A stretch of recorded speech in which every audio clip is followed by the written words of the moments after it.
All right, let's do the checks and everything.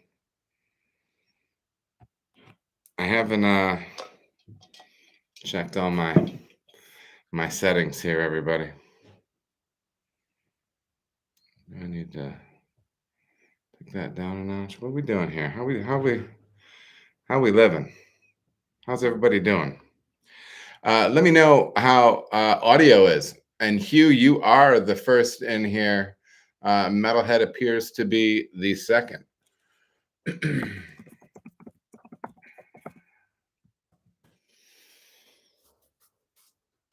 Let me know how the audio is. Does everything sound good?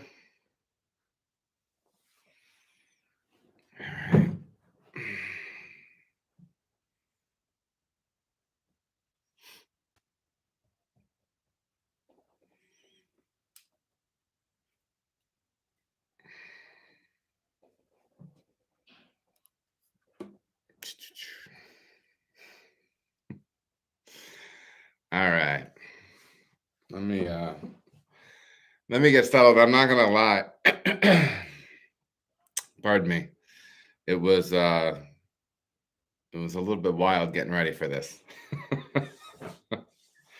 I just tried to fit in too much after getting home, and yeah, it's a bit it's a bit busy today.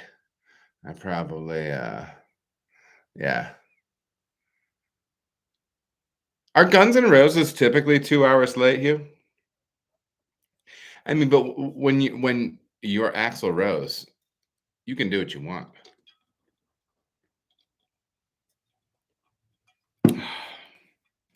All right, I'm gonna pull it together.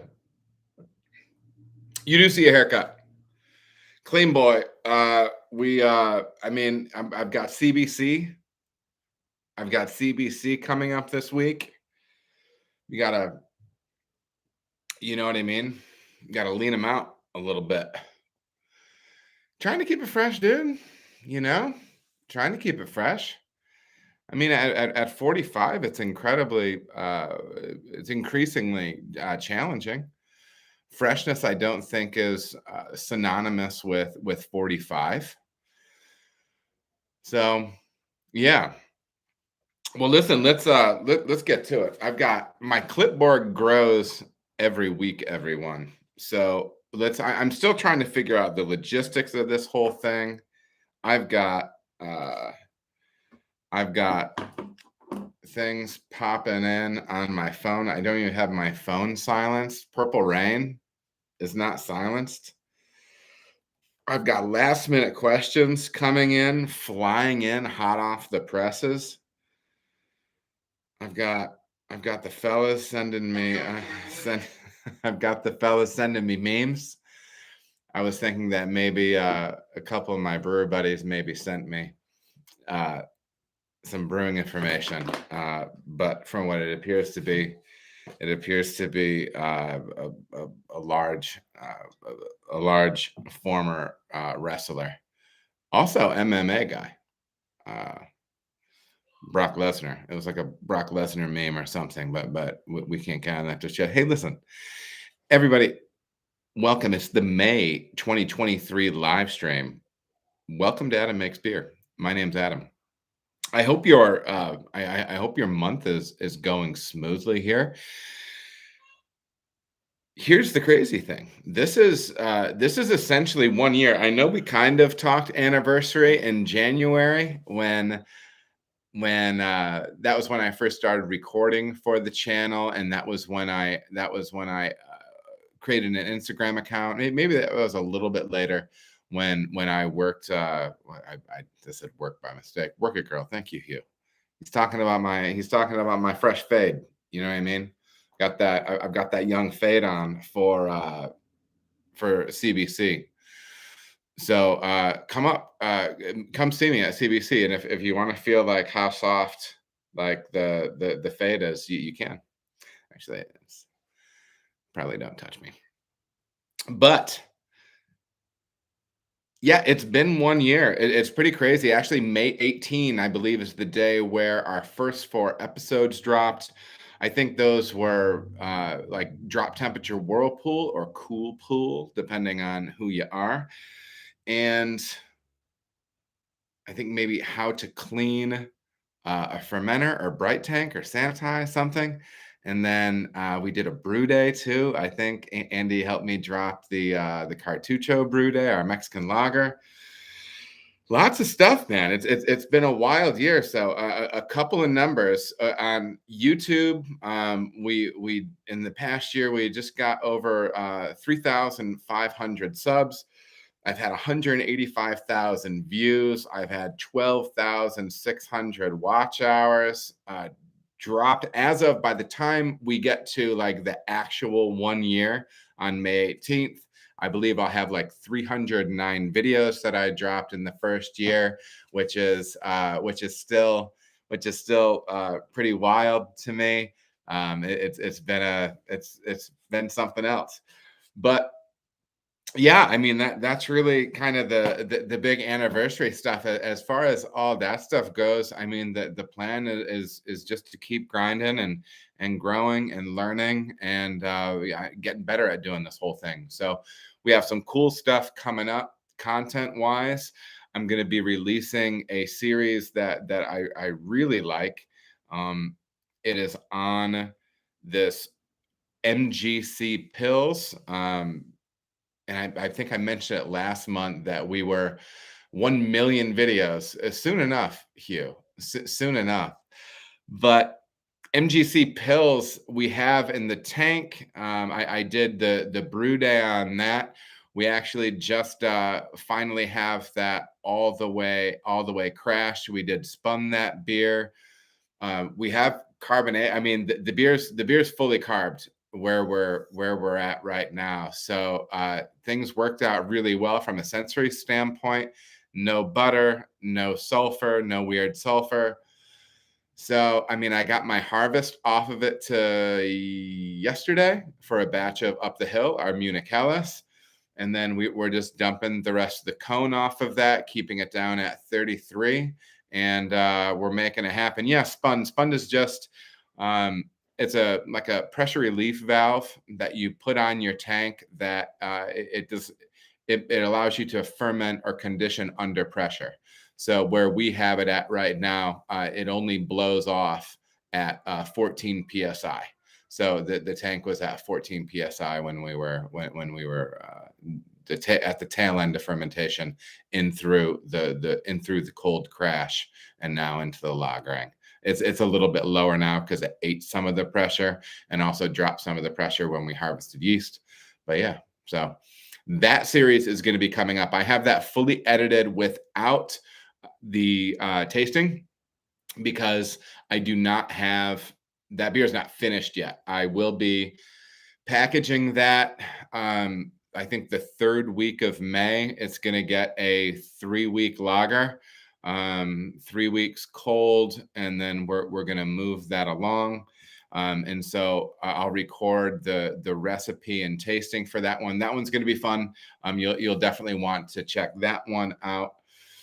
But more stuff. Hey, listen, shout out to all my brewers apprentices, all those folks out there that have paid for the monthly membership. That monthly membership is primarily just showing me some love on the money side, and it does give you priority for Q&A sessions like this. So especially if you get those questions in to me ahead of time, like when I post on Instagram and YouTube, Facebook, wherever you're following me, or even LinkedIn, dude, because I've been on my grind on LinkedIn, son.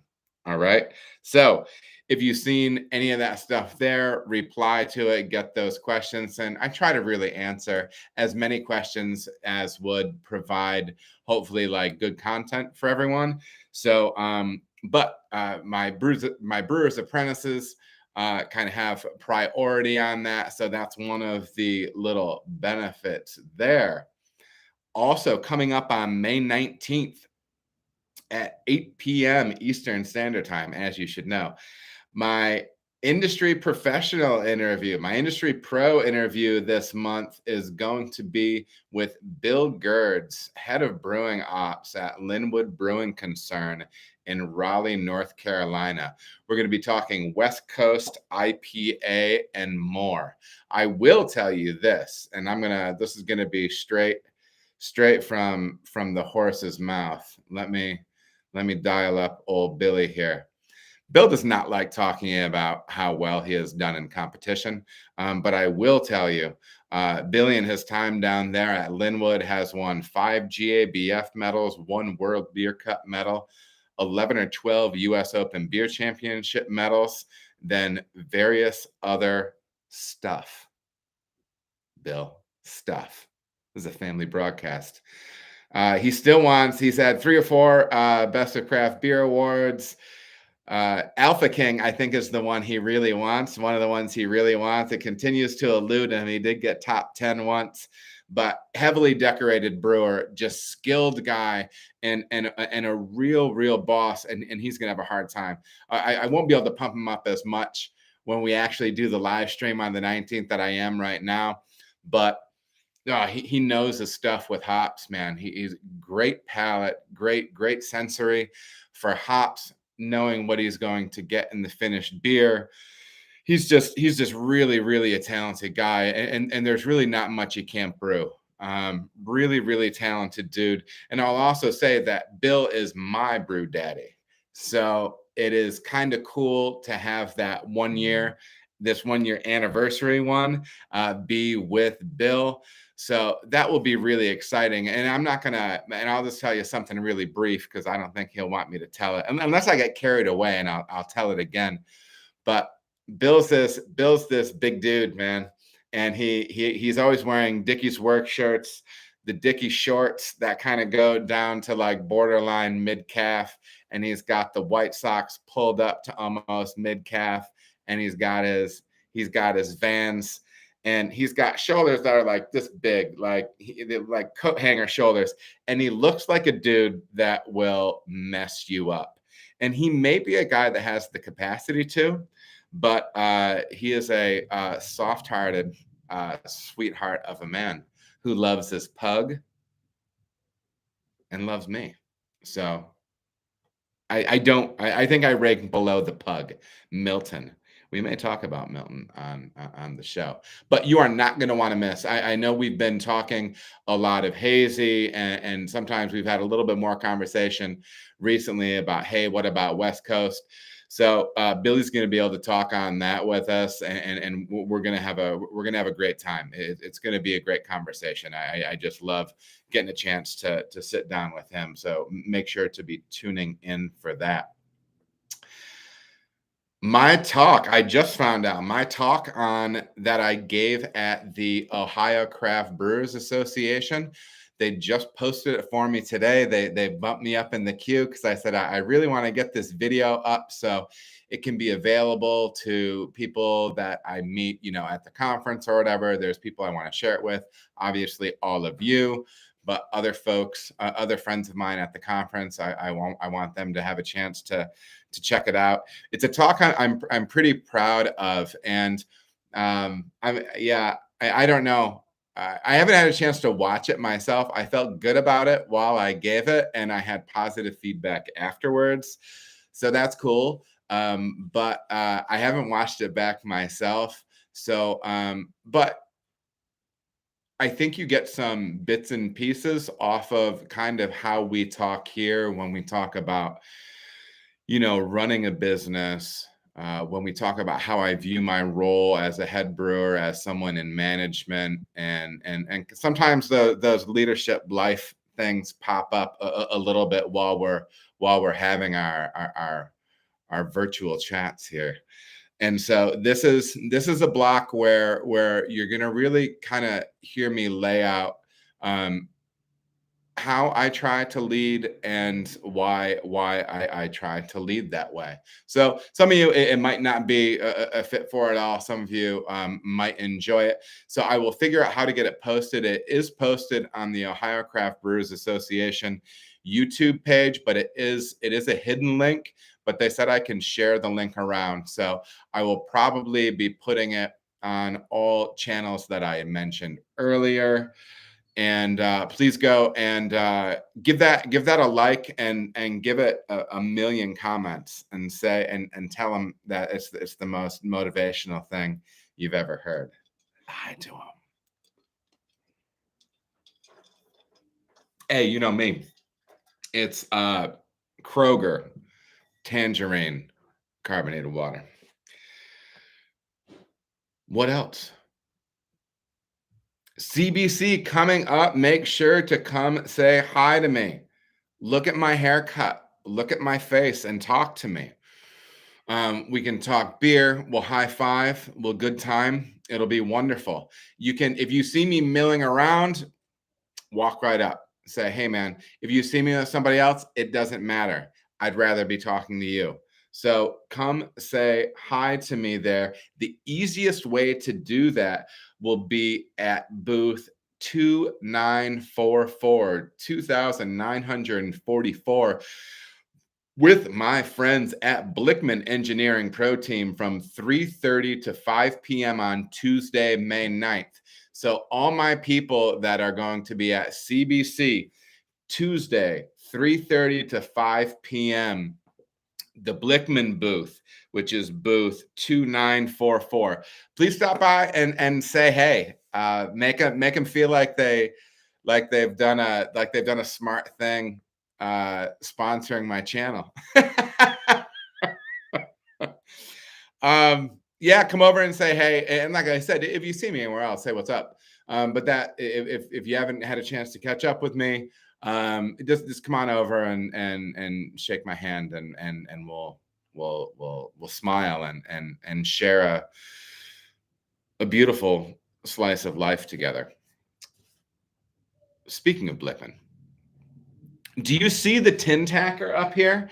I've been editing like the little banner thing into all these videos, but now they sent me this amazing tin tacker. It's made out of tin, and you can tack it to things.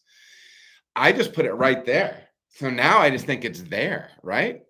I think this will count. I'll ask them if this counts, or if they want the overlay. But I mean, it's right there. I could move it a little bit.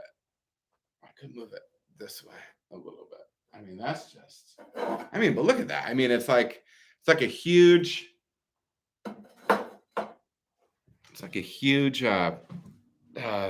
license plate. Yeah, not license plate. Yeah, license plate. Yeah, license plate. All right. Hey, we've got some people popping up in here. We have Hugh, we have Bobby, we have Jamie Tripp, we've got Patrick, Sandy. Patrick, welcome. Cowboy Brewer, welcome back, brother. What is CBC? CBC is Craft Brewers Conference, not CNC. Yeah, that is this week in Nashville. I'll let you know if I come back with boots. I think it might depend on how good of an impression I make on my boss, Brent.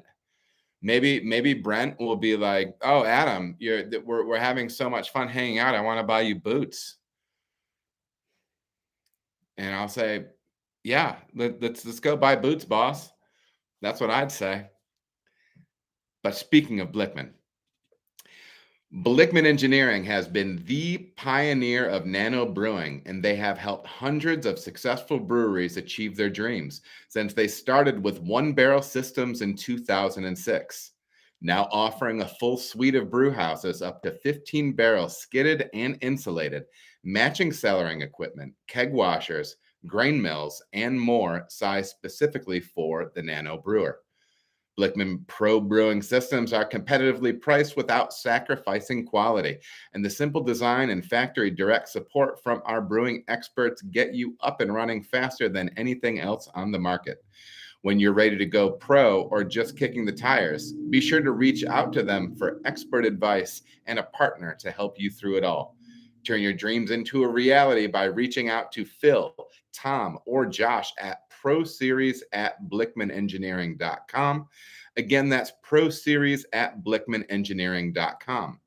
Blickman Engineering Pro Brewing is proud to be the equipment sponsor for this channel and is committed to helping every brewer, no matter where they are in their journey. So listen, show Blickman some love, hit them up, buy some stuff from them, send them an email, hit them up on social and be like, thanks for sponsoring my man, Adam. Okay? Just do it. Who else we got in here? Jeremy Elder, good to see you. Metalhead, welcome, welcome. Backyard Brews and Barbecues. I love seeing all those stars in the chat. Lovely to see.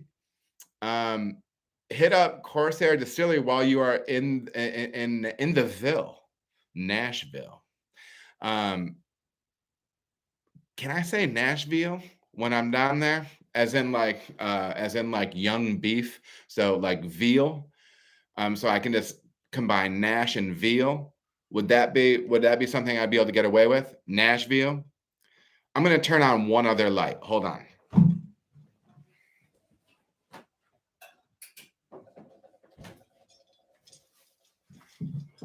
All right.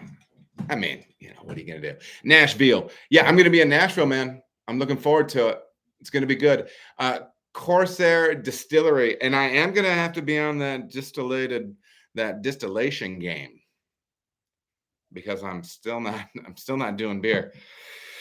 But yeah, I do have a whole line of beers that have been using Brewers Clarex, and we're going to be digging into Brewers Clarex a little bit tonight, so that'll be cool. Because I have some information about that you might not know because I didn't. Oh golly. Look out. As a native of Appalachia, that accent will fit in. As long as somebody doesn't think I'm making fun, because I don't know if you've noticed, my face is kind of dumb. And so when people see me, and even when I'm being serious, they're gonna think that I'm joking because of my dumb face. But let's dig into it. Listen, it's 8:23. It's time to get down to brass tacks. Ladies and gentlemen, this question comes in from Adam Makes Beer on email. So it's from me. But there's an email exchange that I had that was awesome. I have a couple of these today. There's going to be some more stuff that is read today, and then I'll spin off of that because there's some good info out there that I want to get to. So Adam Makes Beer on email. I just got a flow meter on my O2 source and my oxygen stone that is post my HeatX. Well, this is the email I wrote to Alex Gruber at Imperial, and apparently I couldn't write a good email. So I have a flow meter on my O2 source to my oxygen stone, and that oxygen stone is post my heat exchanger, as it should be. It ends up I was running higher O2 rates than the 2 liters per minute I was estimating, potentially quite a bit more. I am noticing that my yeast cakes are smaller now when it comes to harvesting. Is that to be expected? So I am using, and this is not product placement because I just use one. This is when I started using the Blickman flow rate regulator, the oxygen flow rate regulator. And I started using it, and I set it to 2 liters per minute because that's what I figured that I wanted, right? And it wasn't. I set it like that, and then my harvests were much smaller. Okay, like I was probably getting, oh gosh, maybe 40% less yeast with some of these batches that I did with less oxygen. And oxygen is tied to yeast growth, so that makes sense. Ultimately, you want to be having enough oxygen to have happy, healthy yeast, have a robust fermentation, yeast that you can repitch, and quality beer in the end, right? I mean that's really the big picture here. So I was noticing that I was getting smaller yeast harvests, and I said, so is that to be expected? And then the great and powerful Alex Gruber Responds, in a word, yes. I think the tricky thing about putting a value on something you've been doing without a measurement is that it can convince you that you've been doing it wrong the whole time. I tend to advocate for tracking the data that you can, but not letting it determine your SOPs in and of itself. So, what I had found was in order to make the system perform like it normally would, because I figured I was putting two liters per minute through my stone, I had to turn the regulator up on the Blickman one up to like 7 liters, I believe, 7 or 8 liters. And then things went back to normal for me. So Alex continues, if the right amount of O2 for your process is 8 liters per minute, then I say go with it. In the end, what works, works. That being said, I do think it's worthwhile to take the science, math, nerdy stuff into account as well. Let's say that 8 liters per minute is the flow rate that gets you the harvest size yeast growth you want. The math says that's way more O2 than necessary. So the question then becomes one of how efficiently is the O2 getting into solution? That's a question that can be looked into along with some other variables and is worth pursuing, in my opinion. But until then, you've got a brewery to run and beers to make. I hope that doesn't come off as too hand wavy. Let me know if you want to discuss it over a call sometime.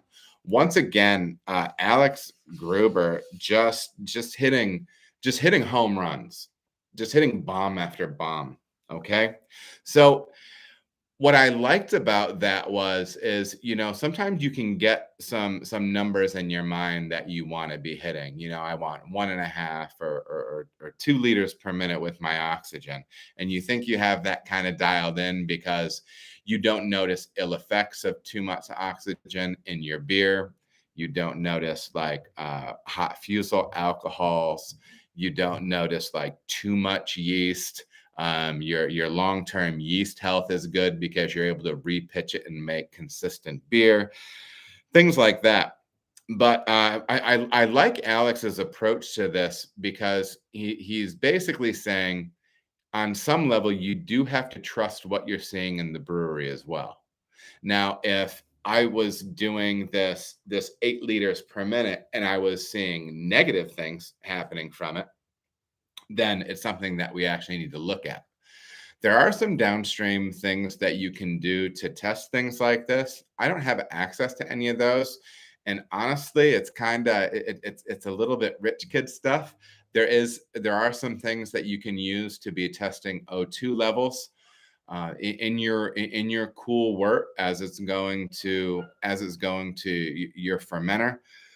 Um, but also keep in mind, this is for me running oxygen. If you're pumping sterile air in, that's different, and you can just pump away basically with that because those are two different things. But I like that approach of answering of the way he answered that question, and it's something that I try to apply across the board when equipment is changing and sometimes processes change a little bit.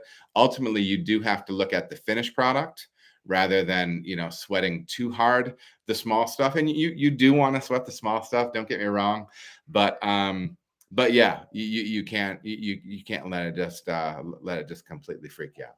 So yeah. Anyways, thanks for the question, Adam.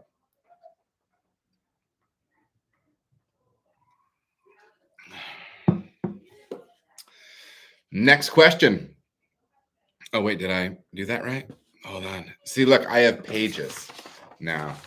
And yeah. Oh, no, I have another one. The next question is also from me. Adam Makes Beer. And I wrote to the people was I a brewer supply group or did I hit up directly the folks at what's it called? Well, we'll see.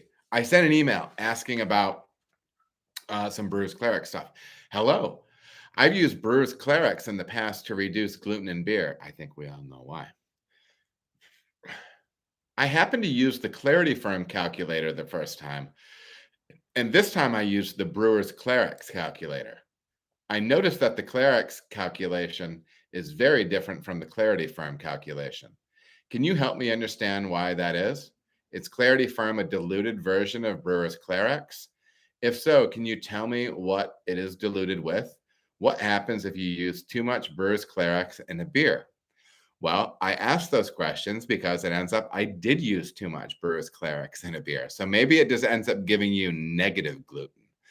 But anyways, I will say I went through a stretch last year where I was running Brewer's Clarex in some lagers that I was doing, and especially with the mind of using it for competition lagers, beers that were going to be going into competition. Because I found that because I don't filter, I don't centrifuge, I'm a biofine guy only, and it was it's pretty wild how clear those Clarex beers get. So you kind of have this thing where, yes, you get increased clarity with this product, but you also get the gluten reduction, right?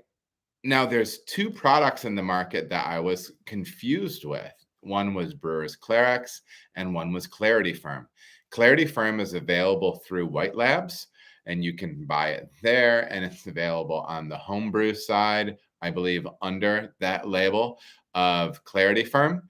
And I was told they're the same thing. And so I just called up the Clarity Firm calculator and punched in what I needed, but instead I was using Brewer's Clarex, and it ends up that I was overusing it.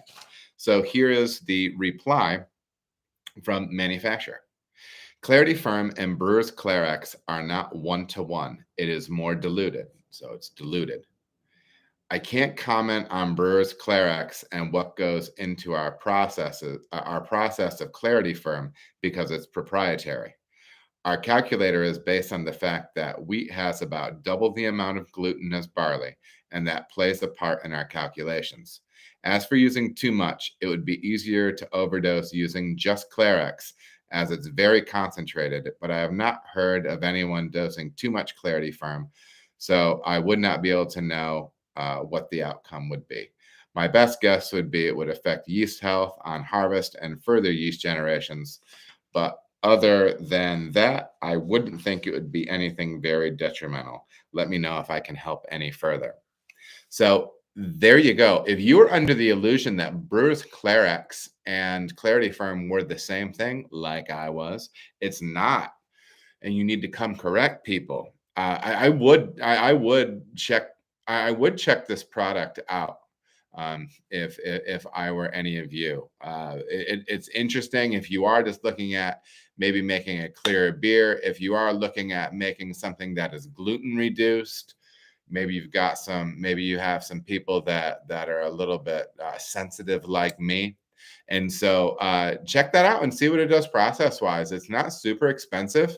If you're not really bootstrapping it on the home brewing side and you want to check it out, it is added at yeast pitch. So for me, when I'm running cooled wort into the fermenter, I'll go up to the top and I will pour in a measured amount. It's not a lot, according to the calculator on the brewer supply group page, which is the Clarex calculator.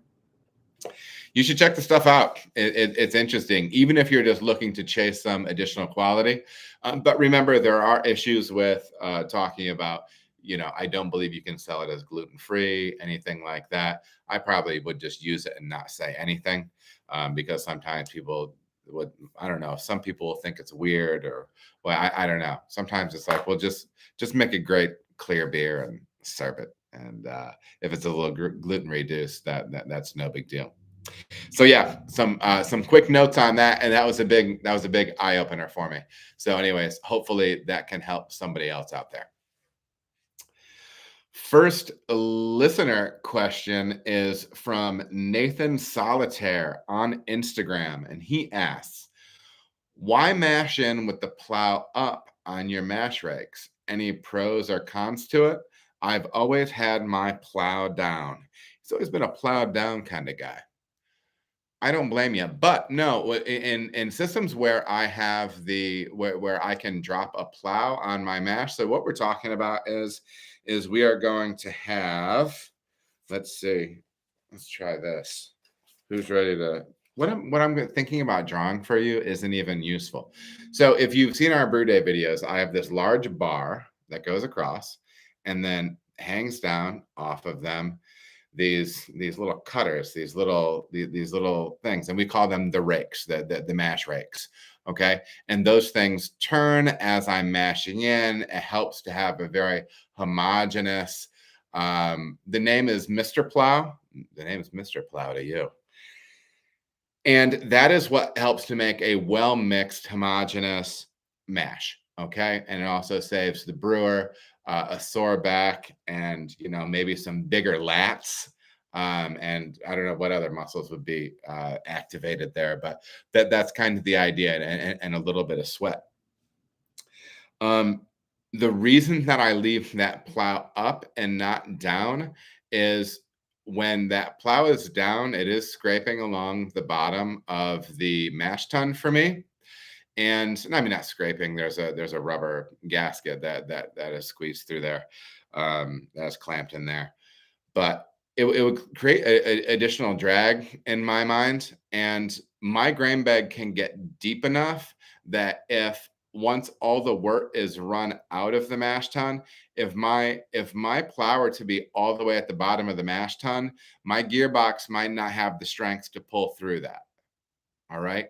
So by having the plow down, or by having the plow up, I can drop that plow incrementally to skim off the top and slowly start. I start up here and it's going and then go down, then go down. Is this helpful? But yeah, so I kind of carve out that malt cake, that malt block in there. I kind of carve it down like that. And you've seen we've got young Josh down there, big rig Josh, young, big Josh Halpert. Big Josh Halpert killed it this week, man. I'm going to finish this question first, though. But that's why I don't leave the plow all the way at the bottom when I'm mashing in, because I could be taxing that gearbox, that motor that's helping to turn that. I don't know if you've seen that, if you've experienced anything like that, but that's why I do that. That's why I don't do that. And I mean, if your process is working for you and it's no big deal, do your thing. But that's why I leave my mash plow raised during mashing. But back to Josh. I came in, man. I had a meeting. So usually we get it at 7. I rolled in at 10.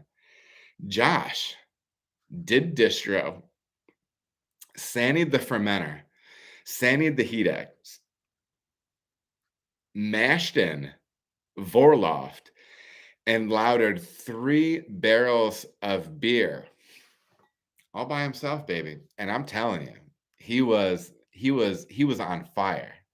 When Josh is brewing, Josh is like the he has like a Clark Kent thing going on, right? Like he's very like simple guy, the glasses, the suit, very quiet or whatever. But you get this dude on the brew deck, you get him on the brew deck, dude, he's singing. He's borderline, like sometimes you can catch him like feeling the music a little bit. He gets louder. It's wild, man. I love it. I love it. I love seeing him. I love seeing him do his thing. But he's smashing it, man. Young Josh out there, big Josh Halpert, big rig Josh. He's the man of many nicknames, and I'm trying to encourage him to do. He wants to do so. Josh is smart. He's a cultured dude. So, but he's thinking about doing a YouTube channel called The Cultured Man. And so he does all sorts of at-home food fermentations, sourdough stuff. He's growing things everywhere. He's got like 6 varieties of radishes. Yes, that's possible. He lives in an apartment, bro.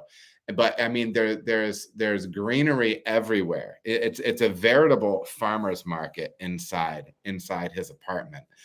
And so he was thinking about the cultured man, the idea being, because he's also like a reader of great works and classic books. We're in a book club together, and he was thinking about having like something cultured like with food, right? So kind of like a food fermentation thing, but then also like dropping like some high quality literature in there, a little bit of like a small poetry break, or a small deep thought. So I want Josh to do the cultured man. So show him some love. And by that, I don't know what that means, because he's not on. I don't think he's on any social media channels. Oprah's book club. No, dude, we are working through the top 100 works of Western civilization. So guess who's the only guy in the group that's out of his depth? This moi. Next question.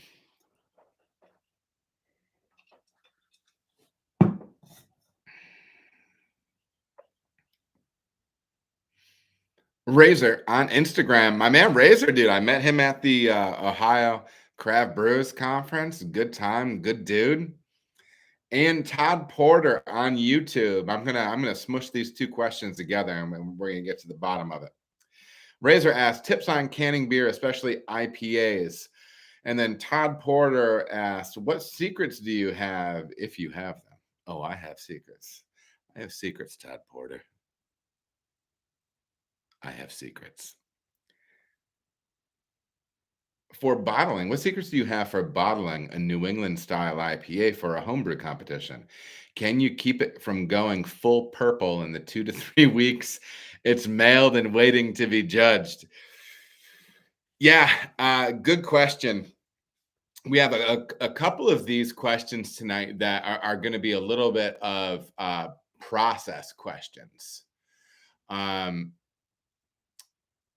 process questions. So I'm sorry, I got caught on the chat for a second. So we're talking about oxidation for New England style IPA and IPA, so hop forward beers, and then also this idea of I'm bottling or canning and I'm sending this beer off to competition. So first of all, you need to the number one thing is we're talking about oxygen here. Okay, oxygen is the problem, the primary problem. And what you need to track it maybe sooner than when you thought you should. Okay, because there's many opportunities for oxidation, and we're just going to stick to the cold side. Everyone, we're not going to get into the HSA, the hot side aeration debate, because I've heard a lot of smart people say a lot of smart things about both sides of that. So we're not going to be dipping into HSA, hot side aeration. Maybe I will do a thing on it at some point.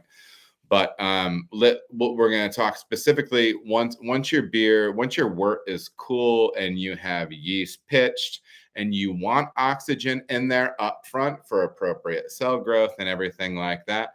Once oxygen, kind of the rule of thumb is that once alcoholic fermentation has started, once you're past growth phase with your yeast, you do not want oxygen coming into contact with your beer. Now, at that point, you have CO2 being expressed out of whatever your fermentation vessel is and then out into the atmosphere. You want that to be sealed up, whether it be with an airlock or a bubbler or whatever, you know what I mean, a blow-off line of some measure. And then this is when problems can start popping up. So kind of the first place that you can get some oxygenation is during dry hop. So if you're opening up your vessel, dumping hops in, depending on what your vessel is. If you're fermenting in a plastic bucket, you have oxygen ingress constantly because that plastic bucket is oxygen permeable. Okay. Glass is less so. I used to ferment in glass eons ago on the home level. But you know darn well that I had oxygen slipping in between that carboy cap that I would use on there. You better believe, baby. There was stuff coming out, and there was stuff leaking in there or seeping in, ingress into that cold side beer that you have going on, especially post fermentation when you're just letting it sit there and chill.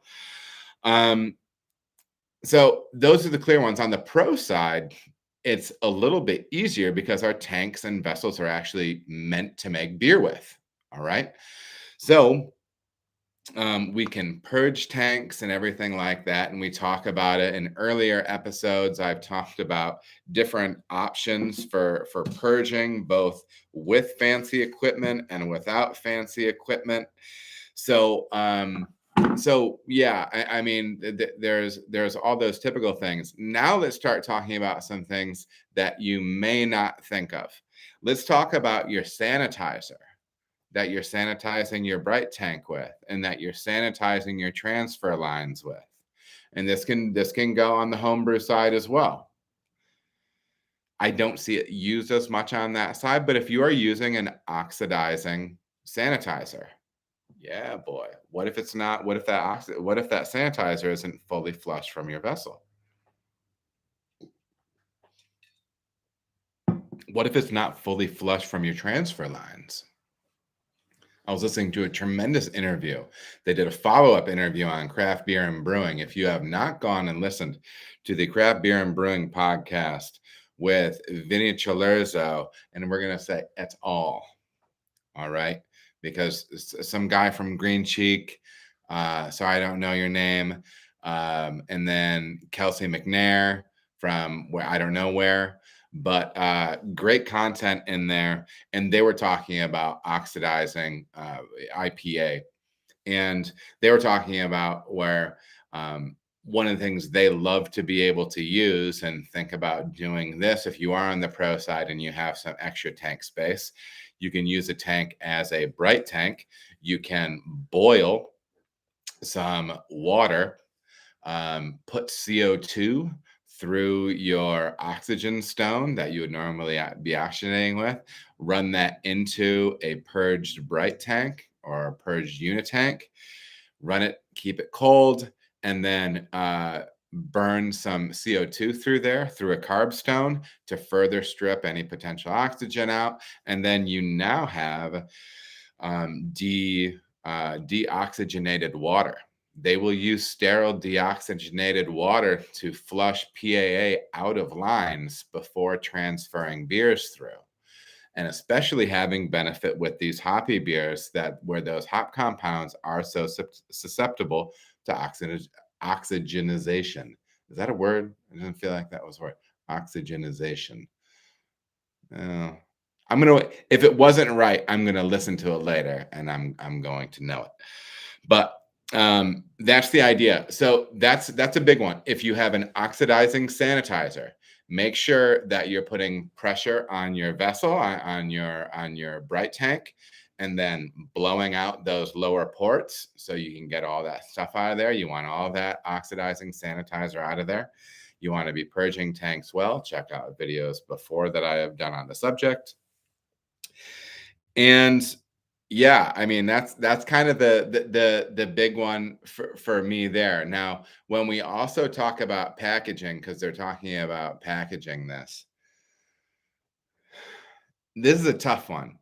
What I would try doing is if you are packaging beer on a homebrew scale to send away to competition, or if you are packaging beer for a pro competition, I will take a brute tub, one of the the big wide brute tubs, the big rectangle ones. They're about, I don't know, 18 inches deep, maybe. And that's what I usually wash smalls in. And then I hold my iodine sanitizer in there throughout the course of the day. I do that. And then oh golly, what was I? Oh, What I'll do is I'll drop a CO2 line into the bottom of that, and I will have a slow bleed of CO2 filling that brute tub. I'm well above it. Okay, I'm not putting my face down in there, but I will purge and fill using at my place. Hey, no lie, it's easy. It's easy when it's true. I will fill with the Blickman beer gun when we're hand canning those things or hand bottling those things, and I will actually fill that in the can or in the bottle that is in this vessel that is essentially purged. That might sound a little bit crazy, but if you are going for a competition scenario, that might be something that might be worth it. It's worth it for me. I do it. So, yeah, that's that's one thing you can do specifically for that. But the problem is when you're shipping, those things are going to get beat up. You're going to have lots of temperature shift. It's going to be really hard, and you're going to have oxygen ingress underneath that lid, underneath that cap for sure. And if your seams aren't on point, you might have some oxygen ingresses there as well.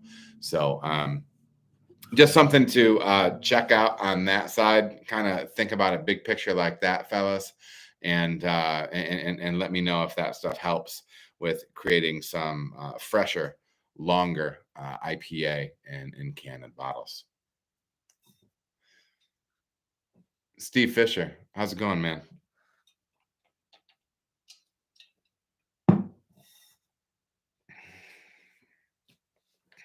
Jeremy, I like that as well.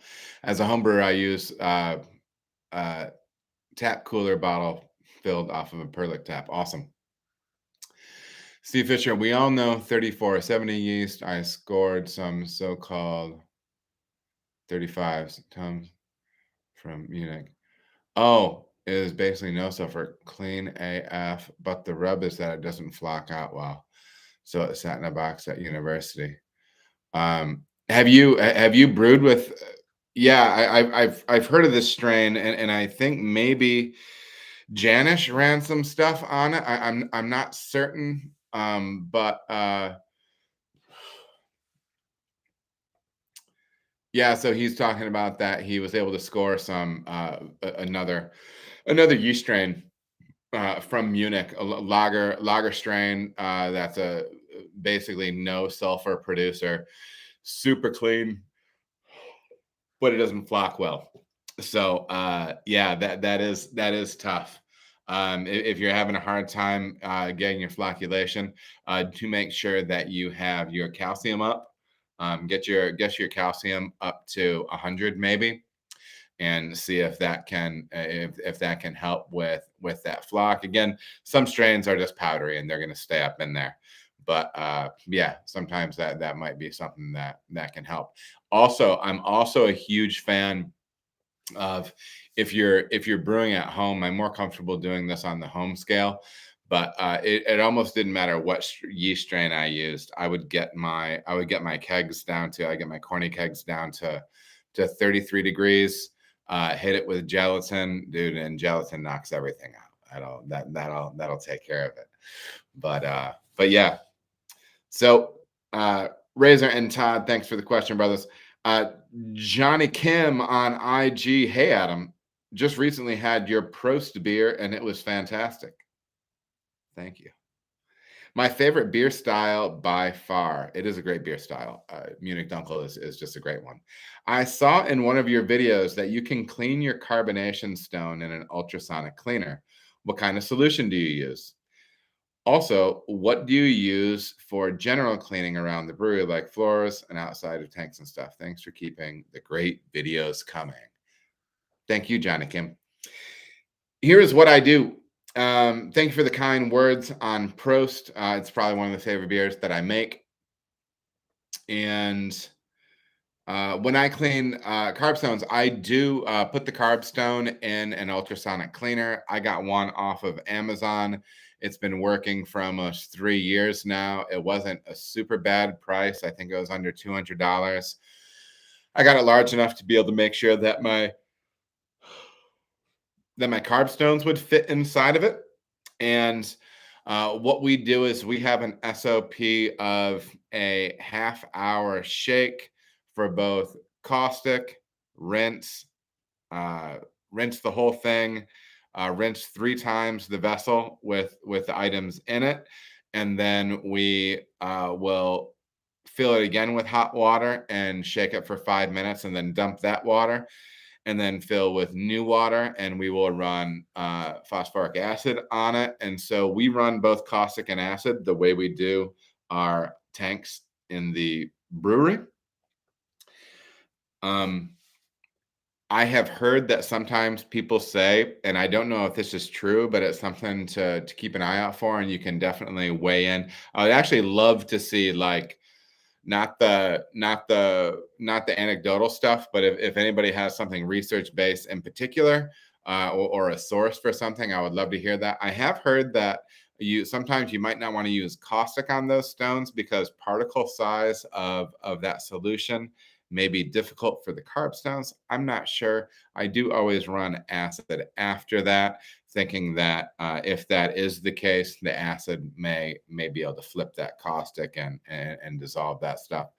So, anyways, I mean, we'll see. But I mean, the caustic would be rinsed out of the stone, anyways. That's what you're theoretically.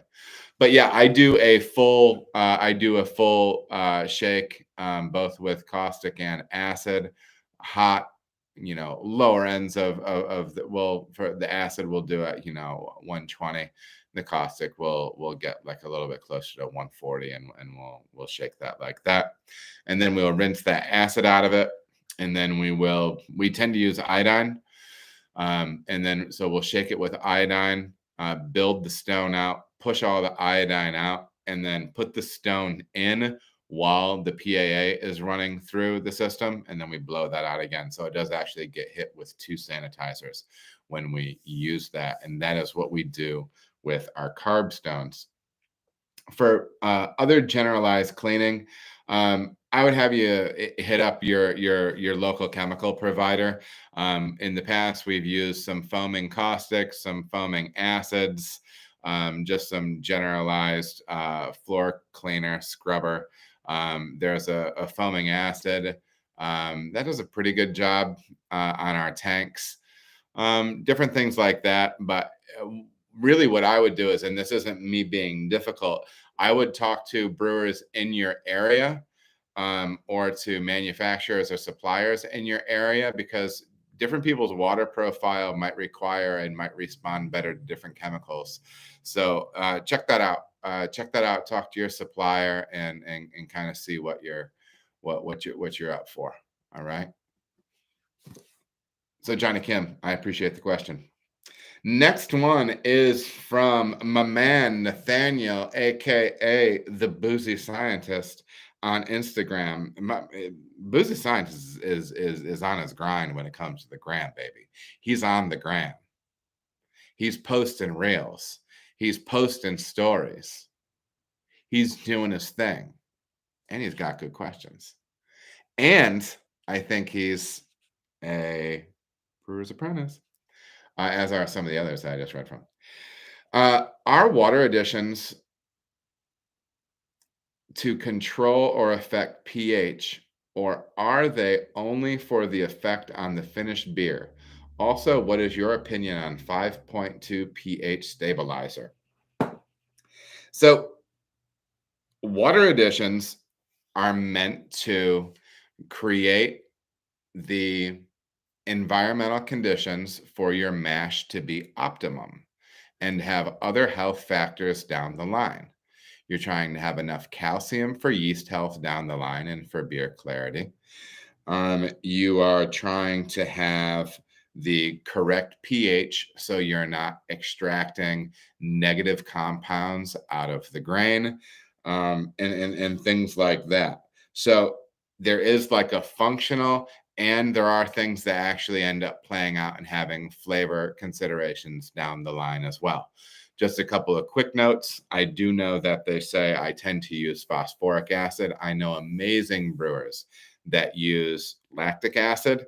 But it is my understanding that there might be an upper threshold with lactic acid that is achieved more quickly than it is with phosphoric acid when it comes to having potential flavor and or aromatic impact on the final beer. I hear that phosphoric acid is a bit more beer neutral.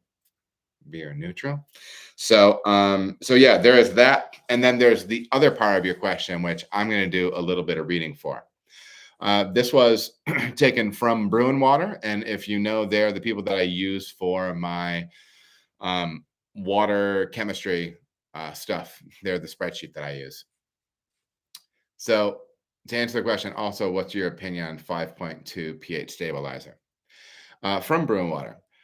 5-star 5.2 stabilizer is indicated by its manufacturer to, quote, lock in your mash in kettle water at a pH of 5.2, regardless of the starting pH of your water, end quote. Evidence by homebrewers indicates that this product does not produce a mash pH in the preferred room temperature range of 5.3 to 5.5. Side note, you can find many people that swear by this product and love it. Okay. That evidence shows this product does produce some pH moderation in waters with high residual alkalinity. However, the mash pH tends to center around 5.8. While 5.8 pH is acceptable, it is at the upper end of the desirable mashing range. The evidence also shows that in waters with low residual alkalinity, this product shows little effect on mash pH. Since 5-star 5.2 stabilizer is a compound with high sodium content, its use will elevate the sodium concentration in the brewing water. High sodium content can be undesirable from a taste standpoint in beer.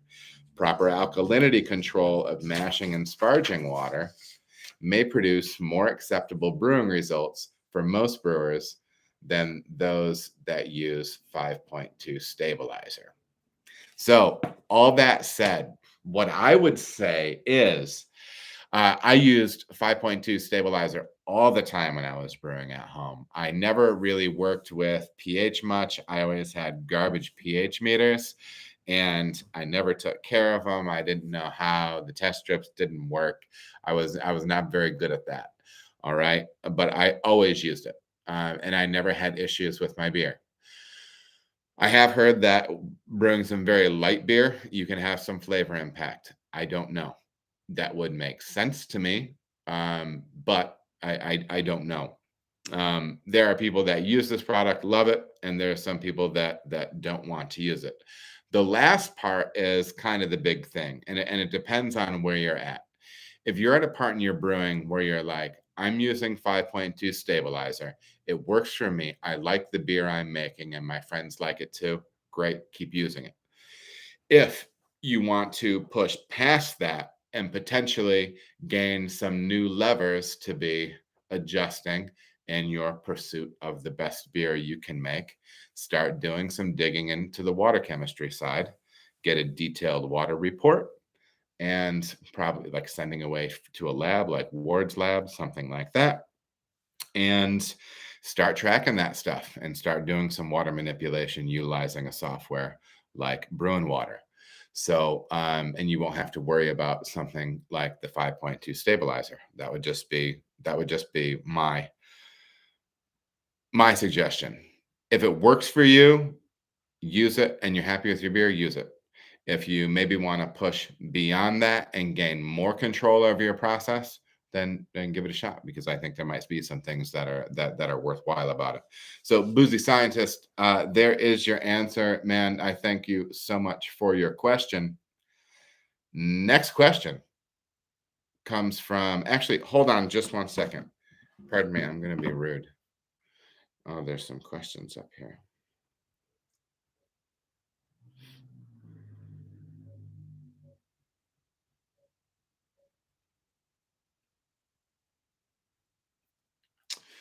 All right. Next question is from Lake Moran Brewing on YouTube. Hi, Adam. Have you ever keg or cask conditioned beer? I'm thinking of doing it for some English ales, but wondered if the practical challenges are worth the positive differences in the final products. What are your thoughts?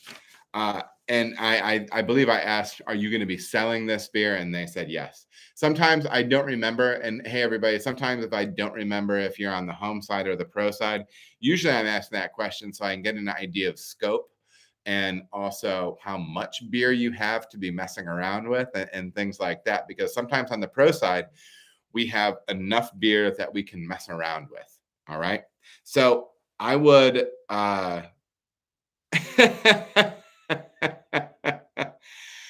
not gonna lie. I stopped and I texted September and June, okay? Because I didn't talk to him today. I didn't exchange texts with him. I didn't see him in the chat. And I'm not gonna lie, I was wondering. I was just making sure he was okay. So I legitimately did send that text, and he's appreciative of it. So, anyways, and he is here. He's here in spirit. He's watching. He's watching. He's just not in the chat. Um, so Lake Moran Brewing, they're looking at doing some keg cask condition beers. There's going to be some beer styles where there's real benefit to doing that. Thinking about the traditional British beers that are cask conditioned, or think about potentially the possibilities of doing that with some Belgian style beers. I do know some people do some natural carbonation in kegs. I'm sure it's a fine art when they do it. I know my buddy Andy down in I love you too.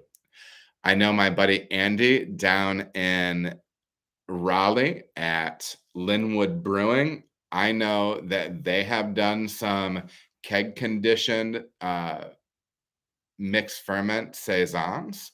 I tell you, he has some Brett saisons that will absolutely knock your socks off. If I don't believe that they have a beer available right now called Oso Malo, but gorgeous beer. It's one of my all-time favorite beers.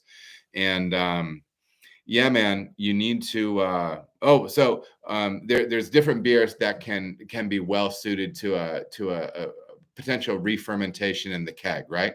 Because everybody thinks of bottle re-fermentation in the bottle, but you can also do re-fermentation in the keg. Um, so if you're doing something British, let's say for instance, because you're talking about Lake Moran is talking about doing like English style ales. I think this is a great experiment. So if you're serving one of those English style beers, what I would do off the top is I would take your beer when it is cold crashed. And so you're starting to drop some yeast out of it, but you still have some yeast in solution. I personally would take that off at that point. Some people might say they would still do it on the warm side before crashing the beer. But anyways, when you're ready to crash the beer, either before it's cold or after it's crashed, I would go online and find a calculator for the size vessel that you're going into and punch that number in. And you're typically probably going to see something like dextrose, or people can do all sorts of fermentables with that, but keep it simple with something like dextrose maybe. And then dose that according to your volume. Now, here's the trick on this, and this is something that I picked up from some of the wiki on Milk the Funk, where I believe people will take a 2x4 and lay that flat on the ground, and then when they are filling, say, that half barrel, they tip that half barrel up on. Okay, so board here. So that means the keg is tipped a little bit while you're filling it. That means that it will not be able to fill all the way. You're going to have you're going to have some headspace, and you are going to need a little bit of headspace to help foster that recarbonation in the keg. So say, like, for instance, you're saying this English ale, say you've got some beautiful little ordinary bitter, some 3.4% little beauty, and you want to try that out. Run it through a calculator, dose the keg, and then run that beer into the keg tipped. So there's some headspace. Leave it out at ambient. And then just pretend like you're doing bottles. You know what I mean? Leave it out for maybe a couple weeks warm. Move it into the cooler. I will put it in place where you're going to want to tap it, and then maybe give it at least another week there cold, and then tap it. You might find some sediment at the bottom. But yeah, man, check it out. I mean, people swear by re-fermentation as far as multiple kind of intangible characters with beer, whether it be quality of foam, lacing, bubble quality, just kind of overall mouthfeel, and then again sliding into kind of the intangibles range. So yeah, check it out. And that's really what my thing is go ahead and try that out. So like even if you have a 3-barrel brew house, you can cut 1/2 barrel off that and do your normal process with everything else, and then pilot it.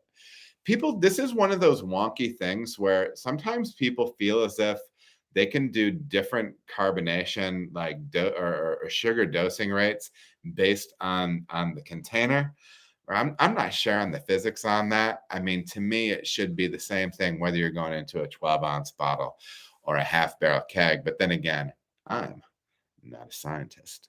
But I kind of will take some people's word on that stuff and try it out. I would say this: I would be tempted to miss low, because if you miss low, you can always just put some head pressure on that keg. You could always just cap up the top, the out of the regulator, cap that, and then have your gas in and put whatever gas in you want on there, and it'll come up in a handful of days. You know what I mean? So even if your experiment misses low, you can always bump it back up. So that's kind of what my recommendation would be when it comes to doing keg conditioning or cask conditioned beers in a pub scenario. Thank you, Late Moran Brewing. I'm gonna get a little beverage. I feel like I'm talking hot today. I feel like I'm talking a lot. But I guess that's what this is. When you do a live stream, when it's just a person talking, like one guy, yeah, you're gonna say a lot of words.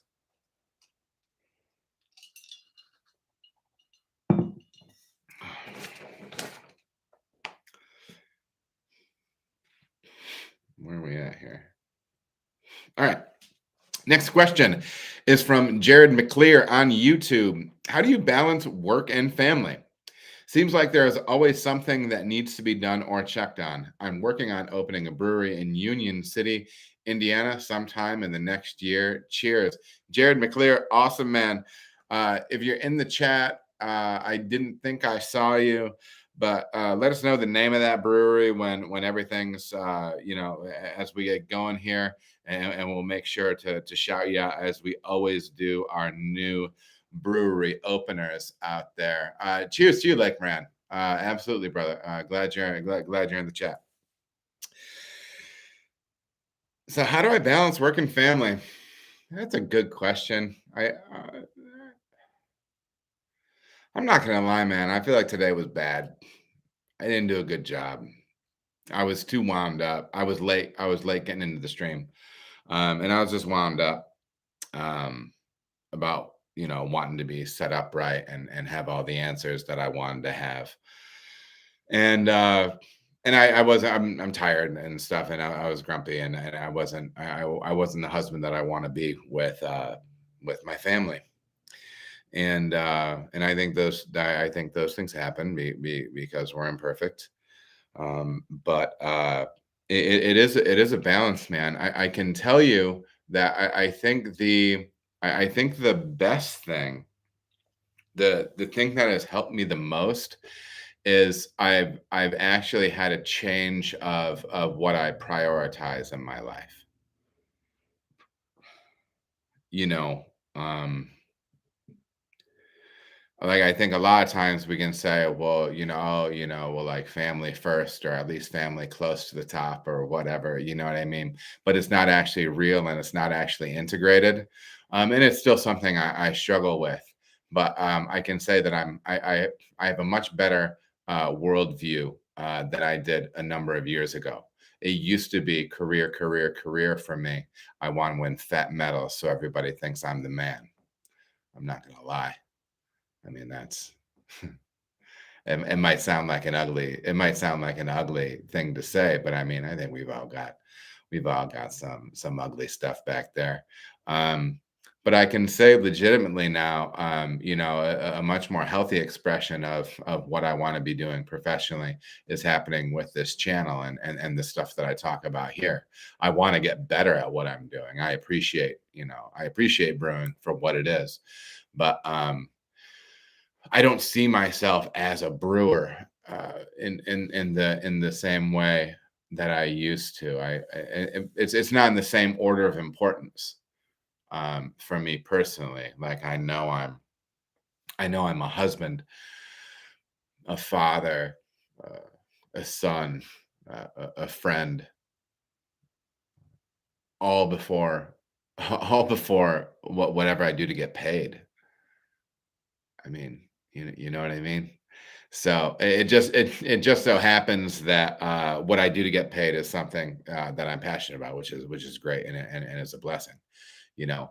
So I would say, like when you talk about work-life balance, so like when I had a video now, I'm sitting at the dinner table and they're all running around like it's loud and crazy, and I just sit there and you eat it, right? And because they're your little people, you made them and you just do your thing. Like I'm much more integrated in the household than I used to be, right? So yeah, and so I would say, and how you do this is maybe a whole separate conversation. But for me, work life balance actually comes from the idea of the idea work-life balance comes from you actually having an understanding of who you are, right? And what your place is. Because then those things start flowing from you, right? Like, yeah, I don't have to try the way I don't have to try to be a dad the way I used to have to try to be a dad. I still have to try to be a dad, don't get me wrong. But like once you integrate those things and once you accept different things and change, that's when that stuff happens. So this is an industry that tends to devour people. It's a passion based industry. It's an industry that's based off making an addictive substance. Let's be real. And yeah, man. I mean, there's a lot of ways that you can get wrapped up in work, and yeah, and that's not even to start to talk about ego, right? So yeah, I mean, that's kind of remember where it's at, and I don't know, have good people, have good sounding boards. Hopefully, it's your spouse. Hopefully, it's your people. Sometimes people have friends and they like think they're like really amazing or whatever, and really all they are is drinking buddies. Drinking buddies are good. I mean, there's nothing wrong with a drinking buddy. But like sometimes I think people are at a critical loss of quality quality friendship. So, anyways, that's my take on work-life balance. A lot of sweet things said by Sabrina in the chat. So, Sabrina, welcome. Human on Earth, what up, brother? I haven't seen you in here yet. Uh, yeah, yeah. So, anyways, Jared, was that Jared? Yeah, Jared. Hopefully that answered your question. And we are moving on along to my man Robert Brown on YouTube. We all know mash pH should be 5.2 to 5.4. However, we add hops to the boil and sometimes a lot of hops. What pH should you be aiming for when the boil is done and you're putting it into the fermenter, as this must affect final beer pH and flavor? So I'm going to nutshell a few things for you, but I'm also going to reference you out to the amazing conversation I had with Andy Gallagher, head brewer at Linwood Brewing Concern, who I'm going to see in just a few days. Andy is one of those guys that is excited to see me for many reasons. And one of them is that he knows I'm going to hug him. and he doesn't want to pretend like he wants my hug, but I've got a secret. He wants the hug.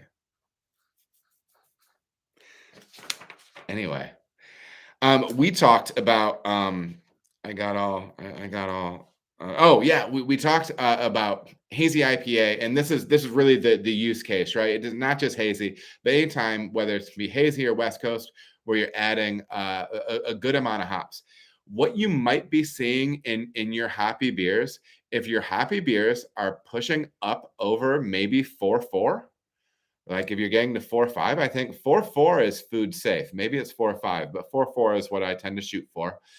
If you find that you have like a dry hop beer that's up around 4.7, I think that there are potentially both, there are definitely stability, food safety concerns, that you do want that closer to 4.4 for stability, and potentially some flavor positives as well. But yeah, if you're up by 4.7, think about knocking that kettle pH down a little bit, or that post boil ferment, or that post boil pH down a little bit. Again, I'm using phosphoric for that. You can use lactic, but check it out, and look at it. And if you're somebody that's repping out a lot of beer, a lot of this hoppy beer, see if that helps you out, and kind of take some tasting notes on those beers. One of your hoppy beers that might be up more toward 4.7, then something that's a little bit dropped down to 4.4. You could even dose in the glass food grade acid, and it wouldn't be much. We're talking about like a drop or two, but drop, swish, test pH of it, see what that one dropped it, and then add whatever you need to get it down to 4.4, and then kind of go side by side. Now, granted, you will have degassed the one that you drop pH on a little bit, but I mean, you're smart. Use your brain, and smell and taste, and see if there's differences between those two, because we do want that number down there. We do want that number down there. So yeah.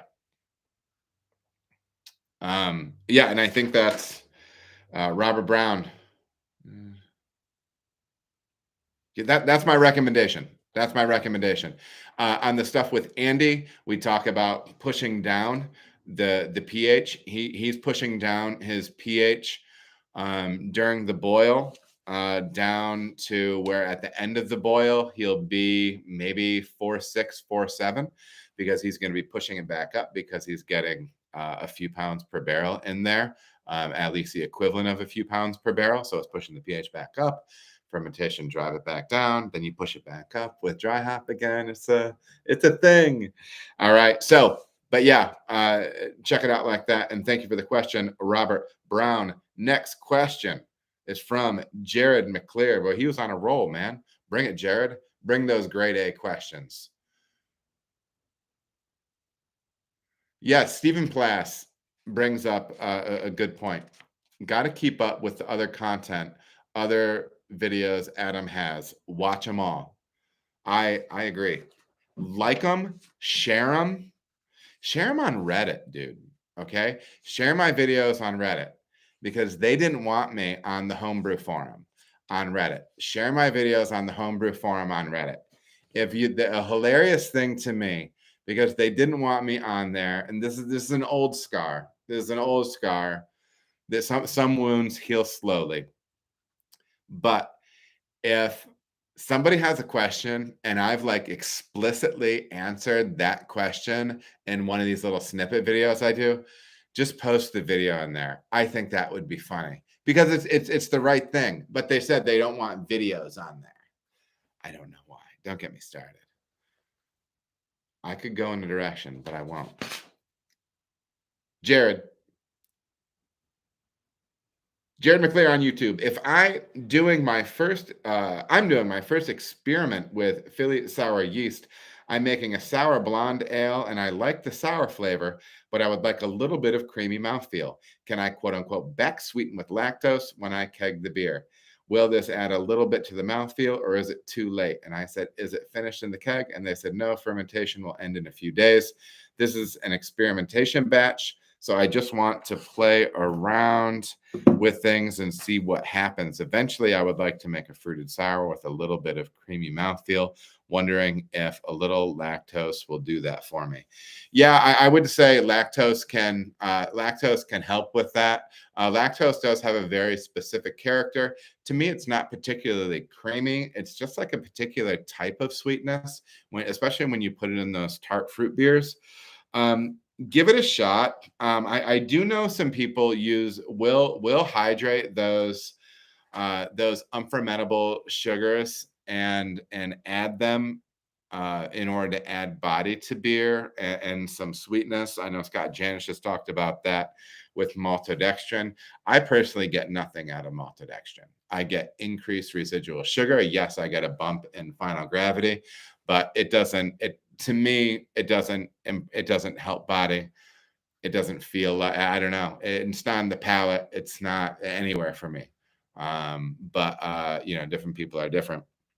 But yeah, you can throw some lactose at that, build that in. You could try to add it during the ferment. I'm one of those guys though, where it's like, just let the thing rip, finish it, drink it, and then do it different the next time. I don't like busting open fermentation vessels if I don't have to, adding things that aren't like sterile, like, you know what I mean? I don't know. I mean, there's things you have to do certain times, but yeah. If you want to roll the dice on it, run it, throw that lactose in there. You might want to slurry it up a little bit and give it a little bit of a boil to get some oxygen out of it, because you don't want to be adding oxygen into a later portion of the ferment. But you could add that. You could also potentially add that at packaging too. So if you're going into a keg or into a bottling bucket or something, I mean, that might be an option. So yeah, go ahead and check it out. Go ahead and check it out. And that was Jared McClear too, I think. What a good guy. Boozy Scientist on Instagram, back with his second question. How many times do you personally reused harvested yeast? I will take lager strains out to 6 to 8 generations, but six pretty solidly. It's pretty easy to keep a handle on, stay clean. Again, I do think it's easier on the pro side than it is on the home side, because we can be doing closed transfers and things that can be more difficult on the home side. So I would say that. I typically do not repitch my London ale strain as often, because uh, when I'm making my kind of hazy beers, hoppy beers, um, it gets hard with the volume of hop oil and hop solids that you can get into the finished beer, and it can kind of muck up that repitch a little bit. But anyways, yeah, that's typically what I do. That's typically how many gens I get out of my yeast, Boozy Scientist. Thank you for the question. Let me peek over here.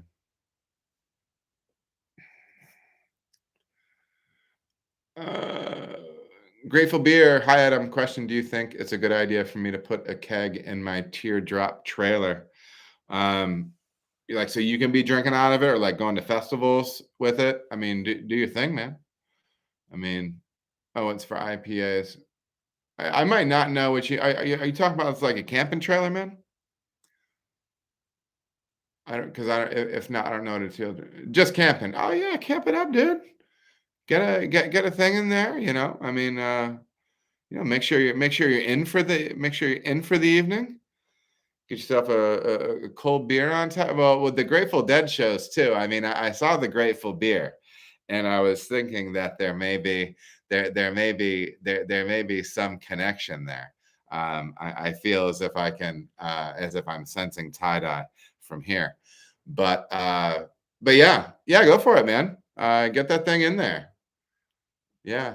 Well, listen, I know the dead and I know fish. I don't know what goose is. But then again, I'm not on that scene. I'm not one of those guys that just likes to let his head roll around. Sometimes I've seen that on the news. Okay, I've seen that on the news. Help you? How? So, like, I mean, yeah, I mean, you could have like a small kegerator in there if you have electricity and something like that.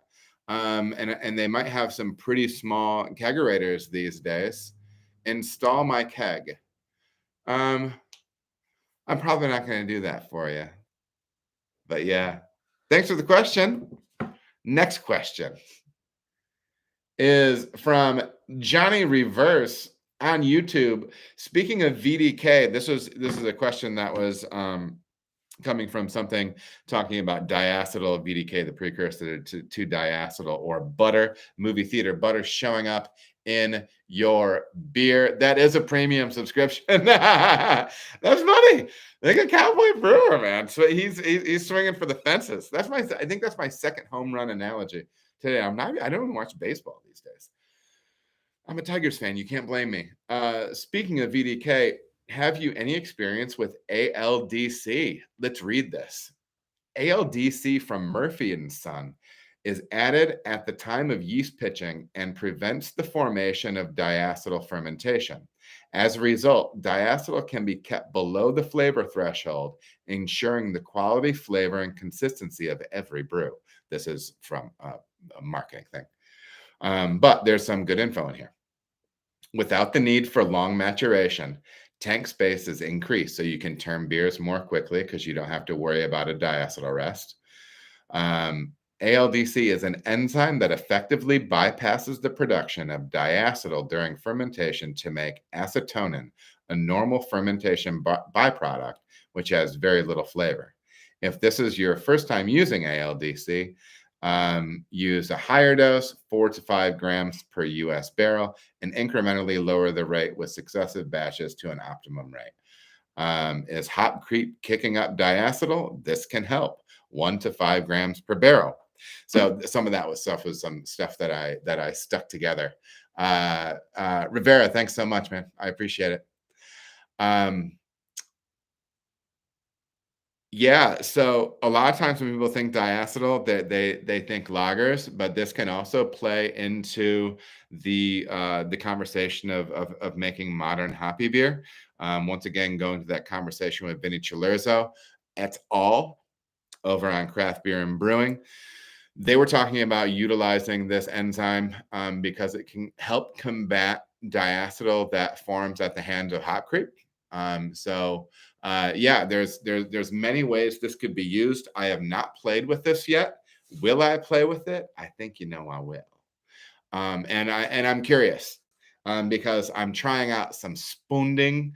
I'm doing some stuff on the lager side, and I'm just always so excited about those lager beers that I'm making because they're such a true litmus. Like they're such a true test. Like sometimes, like when I'm slapping around IPA and stuff, sometimes it's hard to judge when the flavors are so bold and everything. But when you get lean, baby, when you get lean with a little hoppy pills, it's where it's at. So if you have not checked out ALDC or you have heard about that, please drop comments down below on this. I think it's interesting. I don't know if it's so much available on the homebrew side. It doesn't sound like it is via the dosing suggestions. But if you have, or any of my people on the pro side, check that thing out because I'm already using Clarity Firm, and it's something that I can add at the exact same time. And I do know some people that have done that have won some big fat awards using ALDC. So I'm not gonna name names, but I know there's some local people by us that have done that. So it is something worth checking out. Next question is from Greenzo. I'm a huge 30 Rock fan. If you want to start making 30 Rock references for me, do it. Okay? Do it. Because I love 30 Rock. Greenzo. Thanks for the info. My only source of confusion is, do you set the regulator to the target PSI and wetting pressure? Wetting, W-E-T-T, not wedding, as in I'm getting hitched. I don't know why I became a little bit more Southern. Or do you set the regulator to wetting pressure and use the Zamenhof to wait until it's at this target PSI plus wetting pressure? Admittedly, I don't understand the physics side of this. Thanks again. Greenzo is commenting on a carbonation video, and there's just a couple of things that I want to clarify there. So I am not a super duper scientist. All right. But there's some things I know and some things I don't. Um, Functionally, what I'm doing is so what wetting pressure is when you have a carbonation stone submerged in liquid, what pressure has to be put on that stone to even start making gas break through the stone. All right. So that's the wetting pressure of the stone. I find for my carbonation rigs, the wetting pressure is around, oh, is it like 5 or 6? I have to talk to Josh. We just got some new ones, by the way. So we're kind of testing those out. So what I do is if I want to get a tank up to 10 psi, I will I will connect gas to it at 16 psi. So I will add the wetting pressure to the pressure that I want the tank to equalize at, and I will start creeping gas. I'll crack that gas valve open until I hear my. I like to hear the backflow preventer on my thing, like it chirps and goes. I like to hear that going, and then I slowly see my tank go up, and then usually by the time it hits my big number, I'm good to go. So that's what I like to do. That's what I like to do. Um, and so yeah, I don't use the ZOM to do that. And yeah, I'm basically just taking my target PSI plus wetting pressure. You know what you're talking about, Green. So you just needed someone to believe in you. Fermentation adventures. Woo, woo. Fermentation adventures on YouTube. Why iodine? To avoid any bubbles that come from star sand, or is it cheaper, safer alternative to star sand, or PAA, or whatever else a pro brewery uses? Cheaper? I've been wondering about using a K meta mixture to potentially get some antioxidation effects too, but I know that pro brewery don't use that. So here's a couple of things. When I do my long term, I mentioned weeks before that I make a tub of iodine, diluted iodine, that I put all my smalls in at the beginning of the day, or my expected smalls that I'm going to be using: clamps, gaskets, valves, sight glasses, whatever. Um, one reason I don't use star sand is it foams like crazy. It foams like crazy. I also find that in the water that I've used that it tends to go cloudy really quickly, and it can potentially have some stability issues.